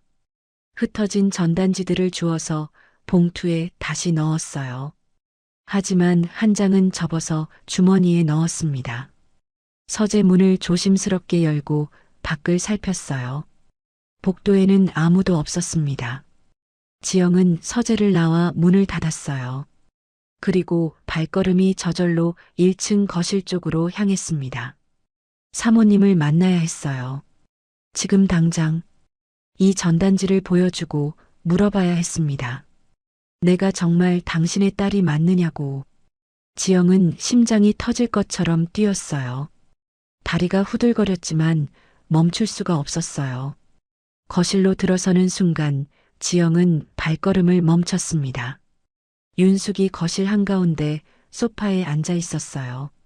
창밖을 바라보며 무언가를 흥얼거리고 있었습니다. 그 콧노래였어요. 처음 이 집에 왔던 날 복도에서 들었던 그 멜로디. 하고 이어지는 독특한 박자의 노래. 지영의 몸을 얼어붙게 만들었던 바로 그 소리였습니다. 윤숙은 창밖의 정원을 바라보며 나직하게 흥얼거렸어요. 하지만 노래는 오래 이어지지 않았습니다. 멜로디가 어느 지점에 다다르자 윤숙의 목소리가 뚝 끊겼어요. 마치 가슴이 미어지는 듯 가사가 시작되기도 전에 슬픔에 잠겨 노래를 멈춰버린 거였습니다. 윤숙의 어깨가 작게 떨렸어요. 깊은 한숨이 새어나왔습니다. 17년째 끝맺지 못한 노래. 아니, 끝맺을 수 없었던 노래. 지영은 그 모습을 바라보며 가슴이 찢어지는 것 같았어요. 그리고 그 순간 머릿속에서 무언가가 번쩍였습니다. 노래의 뒷부분이 떠올랐어요. 어디서 들었는지 기억나지 않았습니다. 하지만 분명히 알고 있었어요. 머리가 아니라 가슴이, 심장이, 온몸의 세포가 기억하고 있었습니다. 5살의 어린 지영이 누군가의 품에 안겨들었던 그 노래의 끝부분. 지영은 떨리는 목소리로 입을 열었어요. 꽃잎 따라. 거실에 지영의 목소리가 퍼졌습니다. 나비 따라. 윤숙의 어깨가 굳었어요. 엄마 품에. 지영의 눈에서 눈물이 흘러내렸습니다. 잠드네. 정적이 흘렀어요. 윤숙이 천천히 고개를 돌렸습니다. 믿기지 않는다는 듯한 눈으로 지영을 바라보았어요. 얼굴이 하얗게 질려 있었습니다. 선생님, 윤숙의 목소리가 떨렸어요. 그 노래 가사를 어떻게 알아요? 지영은 대답하지 못했습니다. 목이 막혀서 말이 나오지 않았어요. 내가 차마 끝까지 부르지 못했던 그 노래를 어떻게. 윤숙이 소파에서 일어났어요. 다리가 휘청거렸습니다. 그 노래는 내가 만든 노래야. 아무도 모르는 노래야. 예은이한테만, 내 딸한테만 불러줬던 노래인데. 지영은 대답 대신 품에 안고 있던 전단지를 꺼냈습니다.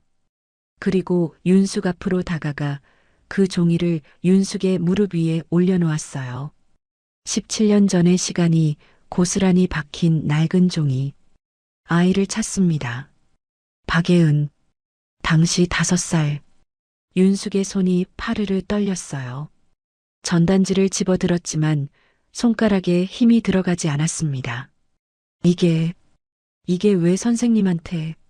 지영은 대답 대신 그 자리에 주저앉았어요.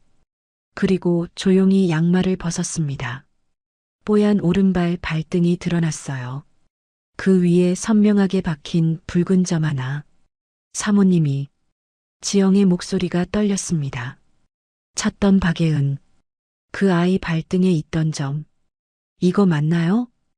윤숙의 눈이 발등의 점에 고정되었어요. 윤숙의 얼굴이 일그러졌습니다. 그리고는 윤숙은 자신의 입을 두 손으로 틀어막았어요. 전단지 속 사진과 지영의 얼굴, 그리고 발등의 점을 번갈아 보았습니다. 눈에 순식간에 눈물이 차올랐어요. 아, 아. 윤숙의 입에서 신음 같은 소리가 새어나왔습니다. 비틀거리며 지영에게 다가왔어요. 그리고 떨리는 손으로 지영의 얼굴을 감싸 쥐었습니다. 손가락이 지영의 눈을 더듬었어요. 코를 더듬었어요. 입술을 더듬었어요. 마치 꿈인지 현실인지 확인하려는 것처럼 하나하나 만져보았습니다. 예은아. 윤숙의 입에서 그 이름이 흘러나왔어요. 예은아. 윤숙의 목소리가 터져나왔습니다. 너 살아있었구나. 내 곁에 있었어. 엄마가 널 바로 옆에 두고도 몰라봤어. 윤숙은 지영을 끌어안았어요. 부서질 듯 세게 놓치면 안 된다는 듯이 꽉 안았습니다. 예은아, 예은아, 내 새끼. 윤숙의 어깨가 들썩였어요. 오열이 터져나왔습니다. 17년 동안 참아왔던 눈물이 한꺼번에 쏟아지는 것 같았어요.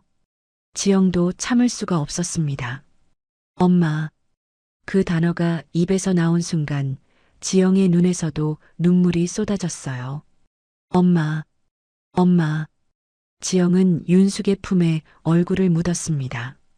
그 포근한 샴푸 향기가 코끝을 감쌌어요. 하지만 이제는 달랐습니다. 그 향기가 이제는 온전한 엄마의 살냄새가 되어 지영을 감싸고 있었어요. 두 사람은 거실 바닥에서 서로를 부둥켜 안고 한참을 울었습니다. 윤숙은 지영의 머리카락을 쓸어내리며 울었어요. 지영은 윤숙의 품에 파묻혀 울었습니다. 말은 필요 없었어요. 그저 서로의 온기를 느끼는 것만으로 충분했습니다. 17년 만에 엄마와 딸이 다시 만났어요. 17년 전 멈췄던 노래가 마침내 완성된 순간이었습니다. 얼마나 시간이 흘렀을까요? 두 사람이 서로를 아는 채 울고 있을 때 현관문이 열리는 소리가 들렸어요. 박 회장이었어요. 여보, 나와. 박 회장의 목소리가 뚝 끊겼습니다. 거실에 펼쳐진 광경을 본 거예요. 바닥에 흩어진 전단지, 서로를 부둥켜 안고 오열하는 아내와 지영, 그리고 지영의 벗겨진 양말과 드러난 발등. 박 회장이 문가에 얼어붙은 듯 멈춰 섰어요. 손에 들고 있던 서류 가방이 힘없이 바닥으로 떨어졌습니다. 쿵. 이게... 박 회장의 목소리가 떨렸어요. 지금 이게 무슨... 박 회장은 바닥에 떨어진 전단지를 집어들었습니다. 자신이 17년 동안 수백 장, 수천 장 뿌렸던 그 전단지, 딸을 찾아 헤매던 그 긴 세월의 흔적, 그리고 지영의 얼굴을 바라보았어요. 지영 학생, 당신이 왜... 박 회장의 눈에 경악이 서렸습니다. 그리고 그 뒤로 믿기지 않는 희망이 교차했어요. 설마... 박 회장의 다리가 휘청거렸습니다. 17년을 포기한 채 살아온 아버지, 딸을 잃어버린 죄책감에 일에만 매달렸던 아버지, 차갑고 냉정한 사업가의 얼굴 뒤에 숨겨두었던 상처가 지금 이 순간 한꺼번에 터져 나오려 하고 있었습니다. 여보, 윤숙이 눈물범벅이 된 얼굴로 박 회장을 불렀어요. 이 아이가 예은이야. 우리 예은이가 돌아왔어. 박 회장의 다리가 휘청거렸습니다. 벽에 손을 짚어야 했어요. 그날 박 회장의 입에서 떨리는 목소리가 새어나왔습니다. 남대문 시장 인파가 그렇게 많을 줄 몰랐어. 지영은 고개를 들어 박 회장을 바라보았어요. 처음 만났을 때의 그 차갑고 냉정한 사업가의 얼굴이 아니었습니다. 지금 눈앞에 있는 건 17년 동안 죄책감에 시달려온 아버지의 얼굴이었어요. 내 손을 잠시 놓친 게 내 평생의 형벌이 될 줄은 몰랐다. 박 회장이 천천히 지영에게 다가왔습니다. 미친 듯이 찾았어. 전단지를 뿌리고 경찰서를 찾아다니고 그런데 찾을 수가 없었어. 시간이 지날수록 희망이 사라졌지. 박 회장의 눈에 눈물이 고였어요. 지영은 그 눈물을 보며 가슴이 먹먹해졌습니다. 우리 부부가 원래 부자였던 게 아니야. 박 회장이 말을 이었어요. 너를 잃어버렸을 때 우리는 작은 가게를 하는 가난한 부부였어. 너를 잃고 나서 그 죄책감을 잊으려고 미친 듯이 일에만 매달렸지. 돈을 벌면 널 찾을 수 있을 것 같았거든. 박 회장은 거실을 둘러보았습니다. 화려한 샹들리에 값비싼 그림들, 넓은 공간. 그렇게 해서 이 집을 지었어. 이 돈을 모았어. 그런데 박 회장의 목소리가 갈라졌어요. 돈이 쌓일수록 집안의 온기는 사라졌어. 내 엄마는 우울증에 시달렸고 나는 점점 더 차가운 사람이 되어갔지. 윤숙이 지영을 아는 채 고개를 끄덕였습니다. 그래서 하준이를 입양했어. 박 회장이 말했어요. 내 빈자리를 채우고 싶었고 내 엄마의 우울증을 치료하고 싶었고 후계자도 필요했으니까. 그 순간이었습니다. 그러니까 차가운 목소리가 거실에 울렸어요. 모두가 고개를 돌렸습니다. 2층 계단 중간에 하준이 서 있었어요. 언제부터 거기 있었는지 얼굴이 싸늘하게 굳어 있었습니다. 결국 나는 예은이라는 누나의 빈자리를 채우러 온 도구였네요. 하준의 목소리가 떨렸어요. 분노인지 슬픔인지 알 수 없는 떨림이었습니다. 내가 아무리 노력해도 엄마 눈에 내가 안 보였던 이유가 그거였어요. 나를 보면서 다른 사람을 보고 있었던 거잖아요. 하준아. 윤숙이 지영을 놓고 하준에게 다가가려 했어요. 하지만 하준은 한 발 물러섰습니다. 아빠가 나한테 그렇게 엄격했던 것도 그래서였죠? 후계자가 필요해서 데려온 거니까. 사랑해서가 아니라 필요해서. 하준아, 그게 아니야. 박 회장이 말했지만 하준은 듣지 않았어요. 이제 진짜 딸이 돌아왔으니까 나는 필요 없는 거죠? 하준의 눈에 눈물이 고였습니다. 하지만 울지 않으려고 이를 악물었어요. 됐어요. 다 됐어요. 하준은 돌아서서 계단을 뛰어 올라갔습니다. 쿵쿵쿵 발소리가 복도를 울렸어요. 그리고 방문이 쾅 닫히는 소리가 들렸습니다. 딸깍 문 잠그는 소리까지. 윤숙과 박 회장은 서로를 바라보았어요. 미안함과 당혹감이 뒤섞인 얼굴이었습니다. 하준이한테 가봐야겠어. 윤숙이 먼저 계단을 올라갔어요. 박 회장도 뒤따랐습니다. 거실 한복판에 지영만 남겨졌어요. 지영은 멍하니 그 자리에 서 있었습니다. 방금 전까지 엄마의 품에 안겨 울던 감격은 온데간데 없었어요. 대신 가슴을 짓누르는 무거운 죄책감이 밀려왔습니다. 나 때문이야. 내가 나타나지 않았으면 이런 일은 없었을 거야. 지영은 손에 쥔 전단지를 바라보았어요. 꼬깃꼬깃 구겨진 종이. 17년 전에 자신의 얼굴이 거기 박혀 있었습니다. 2층에서 윤숙의 목소리가 들려왔어요. 하준아, 문 열어. 엄마야. 대답이 없었습니다. 하준아, 제발. 엄마 말 좀 들어봐. 여전히 대답이 없었어요. 지영은 그 자리에 주저앉았습니다. 다리에 힘이 풀렸어요. 내가 없어야 이 집이 평화로울 거야. 나만 아니었으면 하준이가 저렇게 상처받지 않았을 텐데. 기쁨보다 두려움이 더 컸습니다. 감당할 수 없는 무게가 어깨를 짓눌렀어요. 할머니 생각이 났습니다. 수선집에서 기다리고 계실 할머니. 이 사실을 알면 얼마나 놀라실까요? 지영의 눈에서 눈물이 흘러내렸어요. 기쁨의 눈물이 아니었습니다. 혼란과 두려움의 눈물이었죠. 2층 복도에서 윤숙의 울먹이는 목소리가 계속 들려왔어요. 하준아, 엄마가 미안해. 윤숙은 하준의 방문에 머리를 기댄 채 말했습니다. 처음엔 정말 그랬을지도 몰라. 내 말이 맞아. 예은이의 빈자리를 채우고 싶었던 거야. 윤숙의 목소리가 떨렸어요. 그런데 하준아, 내가 아파서 밤새 앓던 날 기억나? 내가 고열에 시달리는데 엄마가 얼마나 무서웠는지 알아? 문 너머에서는 아무 소리도 들리지 않았습니다. 하지만 윤숙은 계속 말했어요. 그리고 내가 처음 나한테 엄마라고 불러주던 날, 유치원에서 돌아와서 현관문 열자마자 엄마하고 뛰어들던 내 모습, 그때부터 넌 누군가의 대신이 아니었어. 그냥 내 아들 하준이었어. 윤숙의 눈에서 눈물이 흘러내렸습니다. 엄마가 내 상처에 눈이 멀어서 내가 얼마나 사랑스러운 아이인지 제대로 표현 못했을 뿐이야. 정말 미안해.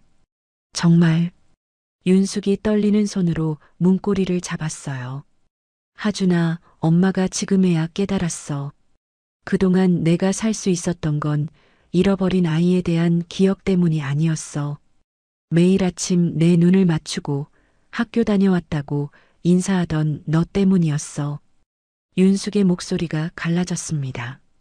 예은이가 돌아온 게 기쁜 만큼 내가 우리 곁에 없었으면 어쨌을까 생각하니 엄마는 지금 가슴이 더 내려앉아.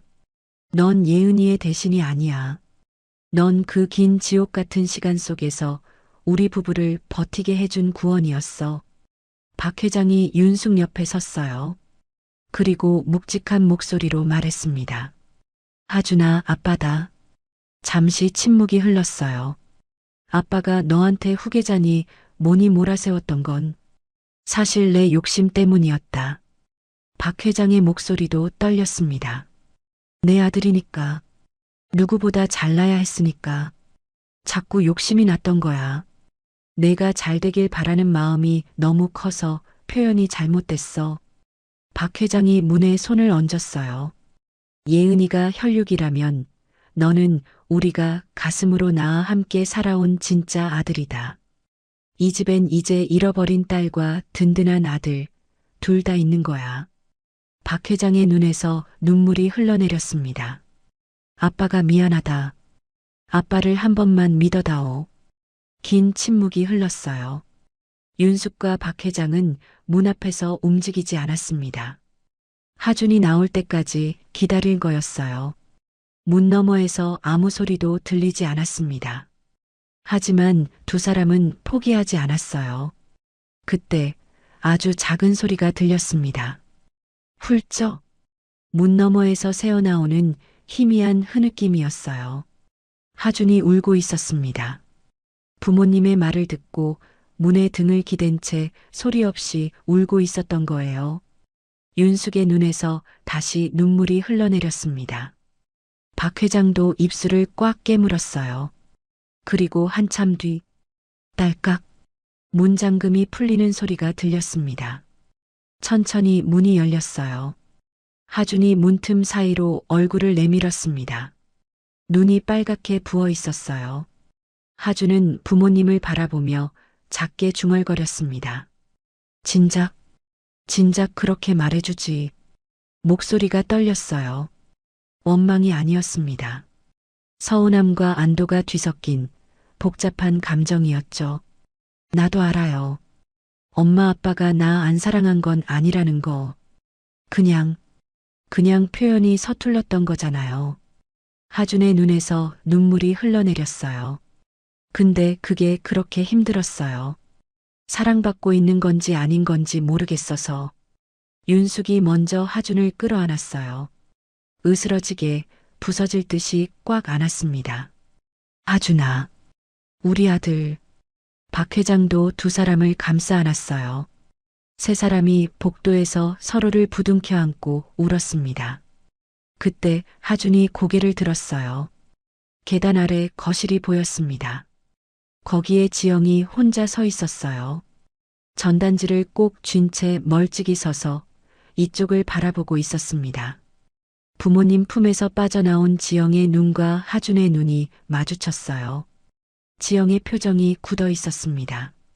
마치 자신이 이 자리에 있으면 안 된다는 듯 뒷걸음질을 치려는 것 같았어요. 하주는 부모님의 품에서 살짝 빠져나왔습니다. 그리고 계단을 내려가기 시작했어요. 하준아?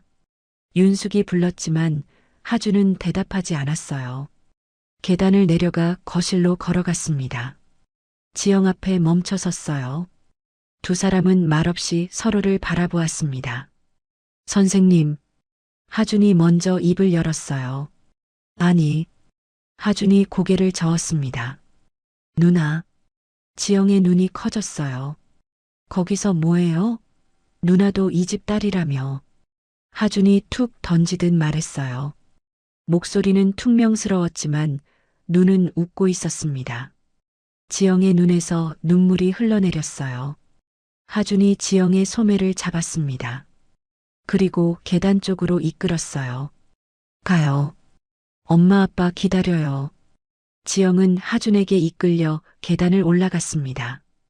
복도에서 윤숙과 박 회장이 기다리고 있었어요. 윤숙이 한 팔로 하준을, 다른 한 팔로 지영을 끌어당겼습니다. 박 회장이 커다란 팔로 세 사람을 모두 감싸 안았어요. 예은아, 미안하다. 박 회장의 떨리는 목소리가 들렸어요. 널 너무 늦게 찾았지? 그리고 고맙다. 무사히 돌아와줘서. 박 회장이 하준의 머리를 쓸어내렸습니다. 하준아, 너도 고맙다. 우리 곁을 지켜줘서. 네 사람은 서로의 심장 박동을 느끼며 하나가 되었어요. 지영은 그제야 깨달았습니다. 자신이 낀 자리가 타인의 자리를 뺏은 게 아니라는 걸. 비어있던 마지막 조각이 끼워져서 드디어 가족이라는 그림이 완성된 거라는 걸. 네 사람은 복도에서 한참 동안 서로를 안고 울었습니다. 17년 만에 완성된 가족. 그 순간만큼은 세상 그 무엇도 이들을 떼어놓을 수 없을 것 같았어요. 평창동 저택에서의 폭풍 같은 상봉이 지나간 밤이었습니다. 네 사람은 한참을 서로를 안고 울었어요. 눈물이 마를 때쯤 시계를 보니 밤 11시가 넘어 있었습니다. 예은아, 오늘은 여기서 자고 가렴. 윤숙이 지영의 손을 꼭 잡으며 말했어요. 17년 만에 찾은 딸을 당장이라도 곁에 두고 싶은 마음이 눈빛에 가득했습니다. 박 회장도 고개를 끄덕였어요. 그래, 내 방도 있어. 예전에 내가 쓰던 방은 아니지만 새로 꾸며줄게. 하준도 옆에서 거들었습니다. 누나, 그냥 자고 가요. 이 시간에 어디 가요? 지영은 세 사람의 얼굴을 번갈아 보았어요. 가슴이 따뜻해지면서도 동시에 다른 얼굴이 떠올랐습니다. 할머니, 지금쯤 수선집에서 미싱 앞에 앉아 지영을 기다리고 계실 거예요. 왜 이렇게 늦는지 걱정하고 계실 거예요. 죄송해요. 지영이 고개를 숙이며 말했습니다. 오늘은 할머니한테 가봐야 해요. 윤숙의 얼굴에 실망이 스쳤어요. 하지만 금방 이해한다는 듯 고개를 끄덕였습니다. 할머니에게 알려드려야겠어요. 저를 기다리고 계실 거예요. 지영의 목소리가 떨렸어요. 17년 동안 저를 키워주신 분이에요. 이런 큰일을 저 혼자만 알고 있으면 안 될 것 같아요. 박 회장이 천천히 고개를 끄덕였습니다. 그래, 그래야지. 내가 데려다 줄게. 네. 이 시간에 버스도 끊겼을 거야. 내가 차로 데려다 줄게. 박 회장은 현관으로 향했어요. 지영은 잠시 망설이다가 그 뒤를 따랐습니다. 차 안은 조용했어요. 박 회장이 운전대를 잡고 지영은 조수석에 앉았습니다. 평창동의 넓은 도로를 벗어나 점점 좁은 골목길로 접어들었어요. 차창 밖으로 익숙한 풍경이 스쳐 지나갔습니다. 높은 담벼락 대신 낡은 지붕들이, 넓은 정원 대신 좁은 골목이 보였어요. 달동네의 희미한 가로등 불빛이 하나둘 눈에 들어왔습니다. 여기서 자랐구나. 박 회장이 나직하게 말했어요. 네. 지영은 창밖을 바라보며 대답했습니다. 좁고 낡았지만 따뜻한 곳이에요. 박 회장은 말없이 고개를 끄덕였어요.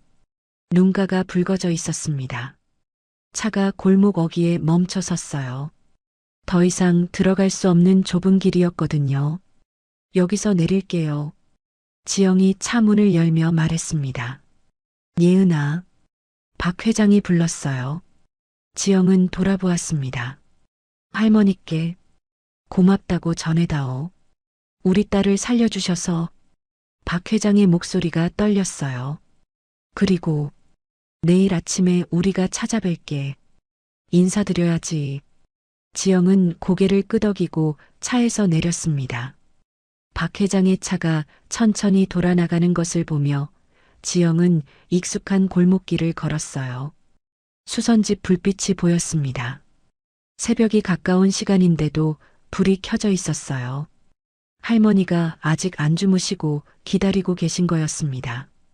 지영은 떨리는 손으로 문을 열었어요. 삐걱. 할머니, 나왔어. 좁은 방 안에 할머니가 앉아 계셨습니다. 미싱 앞이 아니라 작은 식탁 앞이었어요. 퀭한 눈으로 밤을 지새우신 게 분명했습니다. 지영아, 왜 이 시간에? 무슨 일 있었어? 할머니가 허둥지둥 일어나셨어요. 지영의 얼굴을 살피며 걱정스러운 눈빛을 보냈습니다. 울었어? 눈이 왜 이렇게 부었어? 무슨 일이야? 지영은 대답 대신 주머니에서 접어둔 종이를 꺼냈어요. 구겨지고 눈물 자국이 묻은 전단지. 떨리는 손으로 그 종이를 할머니 앞에 내밀었습니다. 할머니는 전단지를 받아들었어요. 돋보기도 쓰지 않은 채 종이를 들여다보았습니다. 이게 뭐? 할머니의 손에서 쥐고 있던 실타래가 힘없이 바닥으로 떨어졌어요. 아이를 찾습니다. 박예은, 당시 5살. 할머니의 눈이 커졌습니다. 전단지 속 아이의 사진을 보고 지영의 얼굴을 보고 다시 전단지를 보았어요. 전단지가. 할머니의 목소리가 거칠게 떨렸습니다. 전단지가 있었구나. 할머니가 지영의 손을 덥석 잡았어요. 돋보기를 고쳐 쓸 생각도 못한 채 그저 지영의 손만 꽉 쥐었습니다. 할머니. 지영이 울먹이며 말했어요. 이 전단지 속 애가 나 맞지? 할머니는 대답하지 못했습니다. 다리에 힘이 풀린 듯 그 자리에 주저앉았어요. 맞구나. 할머니의 눈에서 눈물이 흘러내렸습니다. 5살 때 너와 꼭 닮았구나. 세상에 이런 일이. 할머니가 두 손으로 얼굴을 감쌌어요. 내가 내 부모님을 찾아주지 못한 게 평생 짐이었는데 이제야 잠이 오겠구나. 지영은 할머니 앞에 무릎을 꿇고 앉았어요. 할머니의 손을 잡았습니다. 할머니, 울지 마. 내가 찾은 거야. 내가 부모님을 찾은 거야. 할머니는 한참을 울었어요. 17년 동안 가슴에 묻어두었던 짐을 내려놓는 것처럼 소리 없이 어깨를 들썩이며 울었습니다. 다음 날 아침이었어요. 수선집 문을 두드리는 소리가 들렸습니다. 똑똑. 할머니가 문을 열자 박 회장과 윤숙이 서 있었어요. 윤숙의 손에는 과일 바구니가 들려 있었습니다. 안녕하세요. 저희가 예은이 부모입니다. 윤숙의 목소리가 떨렸어요. 할머니는 두 사람을 방 안으로 들였습니다. 좁은 방이었지만 할머니는 정성껏 방석을 깔아드렸어요. 윤숙은 방에 들어서자마자 할머니 앞에 엎드렸습니다. 이마가 바닥에 닿을 정도로 깊이 절을 했어요. 할머님, 감사합니다. 윤숙의 목소리가 떨렸습니다. 우리 아이를 이렇게 따뜻하게 키워주셔서 정말 감사합니다. 박 회장도 옆에서 고개를 숙였어요.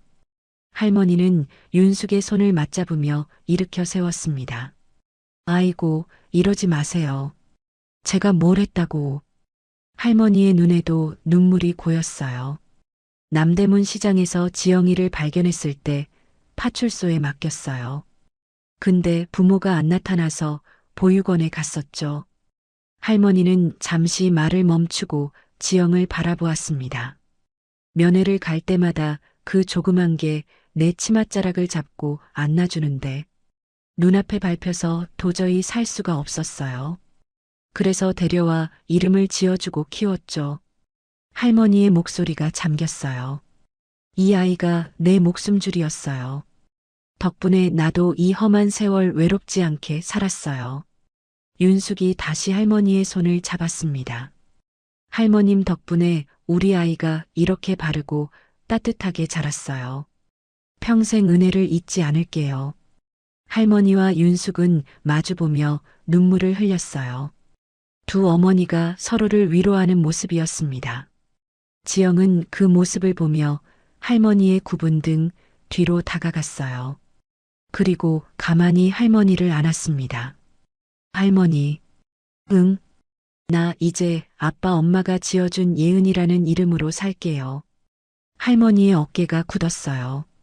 하지만 할머니도 우리 할머니야. 그건 절대 안 변해. 지영의 목소리가 단단했습니다. 할머니가 돌아보며 지영의 얼굴을 쓸어내렸어요. 그래, 우리 강아지. 네가 행복하면 돼. 그게 할머니 소원이야. 박 회장이 조심스럽게 입을 열었습니다. 할머님, 한 가지 말씀드려도 될까요? 네, 말씀하세요. 저택 근처에 작은 집을 마련해드리고 싶습니다. 마당도 있고 예은이와 하준이가 언제든 놀러 갈 수 있는 곳으로요. 할머니는 손사래를 쳤어요. 아이고, 그런 건 됐어요. 여기서 살던 대로 살면 되지. 할머님, 박 회장이 진지하게 말했습니다. 저희 딸을 17년이나 키워주셨어요. 이건 보답이 아니라 저희 가족이 되어달라는 부탁입니다. 윤숙도 옆에서 고개를 끄덕였어요. 할머님도 우리 가족이에요.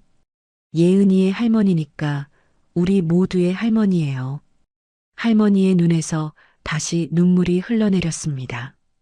평생 혼자 살아온 할머니에게 가족이라는 말이 얼마나 따뜻하게 들렸을까요? 몇 달 뒤 평창동 저택 거실에는 변화가 있었어요. 차갑기만 하던 벽면에 사진 한 장이 걸렸습니다. 환하게 웃고 있는 5사람의 사진이었어요. 박 회장과 윤숙이 가운데 서 있고 양옆에 예은과 하준이 서 있었습니다. 그리고 맨 앞에 의자에 앉은 할머니가 있었어요. 모두가 웃고 있는 가족 사진이었습니다.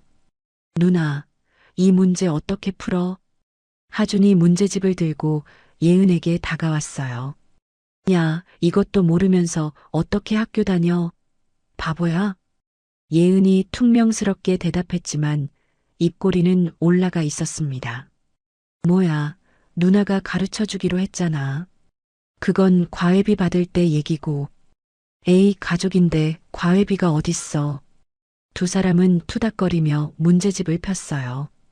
어느새 친남매처럼 자연스러워진 모습이었습니다. 거실 한쪽 햇살이 잘 드는 소파에는 할머니가 앉아 계셨어요. 무릎 위에 예은의 옷을 올려놓고 꼼꼼히 살피고 계셨습니다. 이 옷 단추가 헐거워졌네. 내가 다시 달아줄게. 할머니가 바늘을 들었어요. 50년 넘게 해온 수선 솜씨는 여전했습니다. 윤숙이 차를 들고 다가왔어요. 어머님, 차 드세요. 고맙다. 할머니가 윤숙에게 웃으며 찻잔을 받았습니다. 처음에는 어색했지만 이제는 자연스러워진 관계였어요. 박 회장은 거실 한쪽에서 그 모습을 바라보았습니다. 투닥거리는 두 아이, 차를 나누는 아내와 할머니. 예전에는 상상도 못했던 평화로운 풍경이었어요. 윤숙이 박 회장 옆에 다가와 앉았습니다. 여보, 뭐 생각해요? 그냥 이게 꿈인가 싶어서. 박 회장의 눈가가 붉어졌어요. 17년 동안 미친 듯이 찾아다녔는데 그 아이가 과외 선생님으로 우리 집에 왔었다니. 윤숙이 박 회장의 손을 잡았습니다. 운명인가 봐요. 우리 예은이가 집으로 돌아오게 된 게. 거실에 웃음소리가 퍼졌어요. 그 옆에서 할머니도 웃고 계셨습니다. 17년 전 남대문 시장에서 멈췄던 노래. 그 노래가 이제는 온 가족의 웃음소리와 섞여 완벽한 화음으로 울려 퍼지고 있었습니다. 차가웠던 저택에 온기가 돌았어요.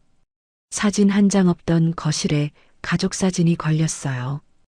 혼자였던 사람들이 이제는 가족이 되었어요. 예은은 창밖을 바라보았습니다. 평창동의 넓은 정원이 보였어요. 예전에는 그 정원이 낯설고 차갑게 느껴졌는데 이제는 달랐습니다. 여기가 내 집이구나. 여기가 내 가족이구나. 예은의 눈에 눈물이 고였어요. 하지만 슬픈 눈물이 아니었습니다. 행복한 눈물이었어요. 누나, 왜 또 울어? 하준이 옆에서 물었어요. 안 울어.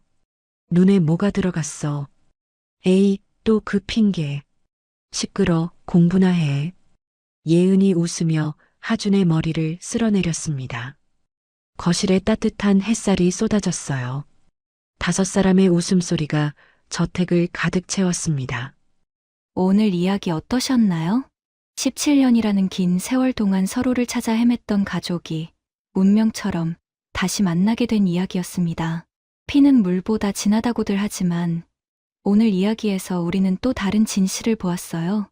피가 아니어도 가족이 될 수 있다는 것, 그리고 사랑은 핏줄이 아니라 함께한 시간과 마음으로 만들어진다는 것을요.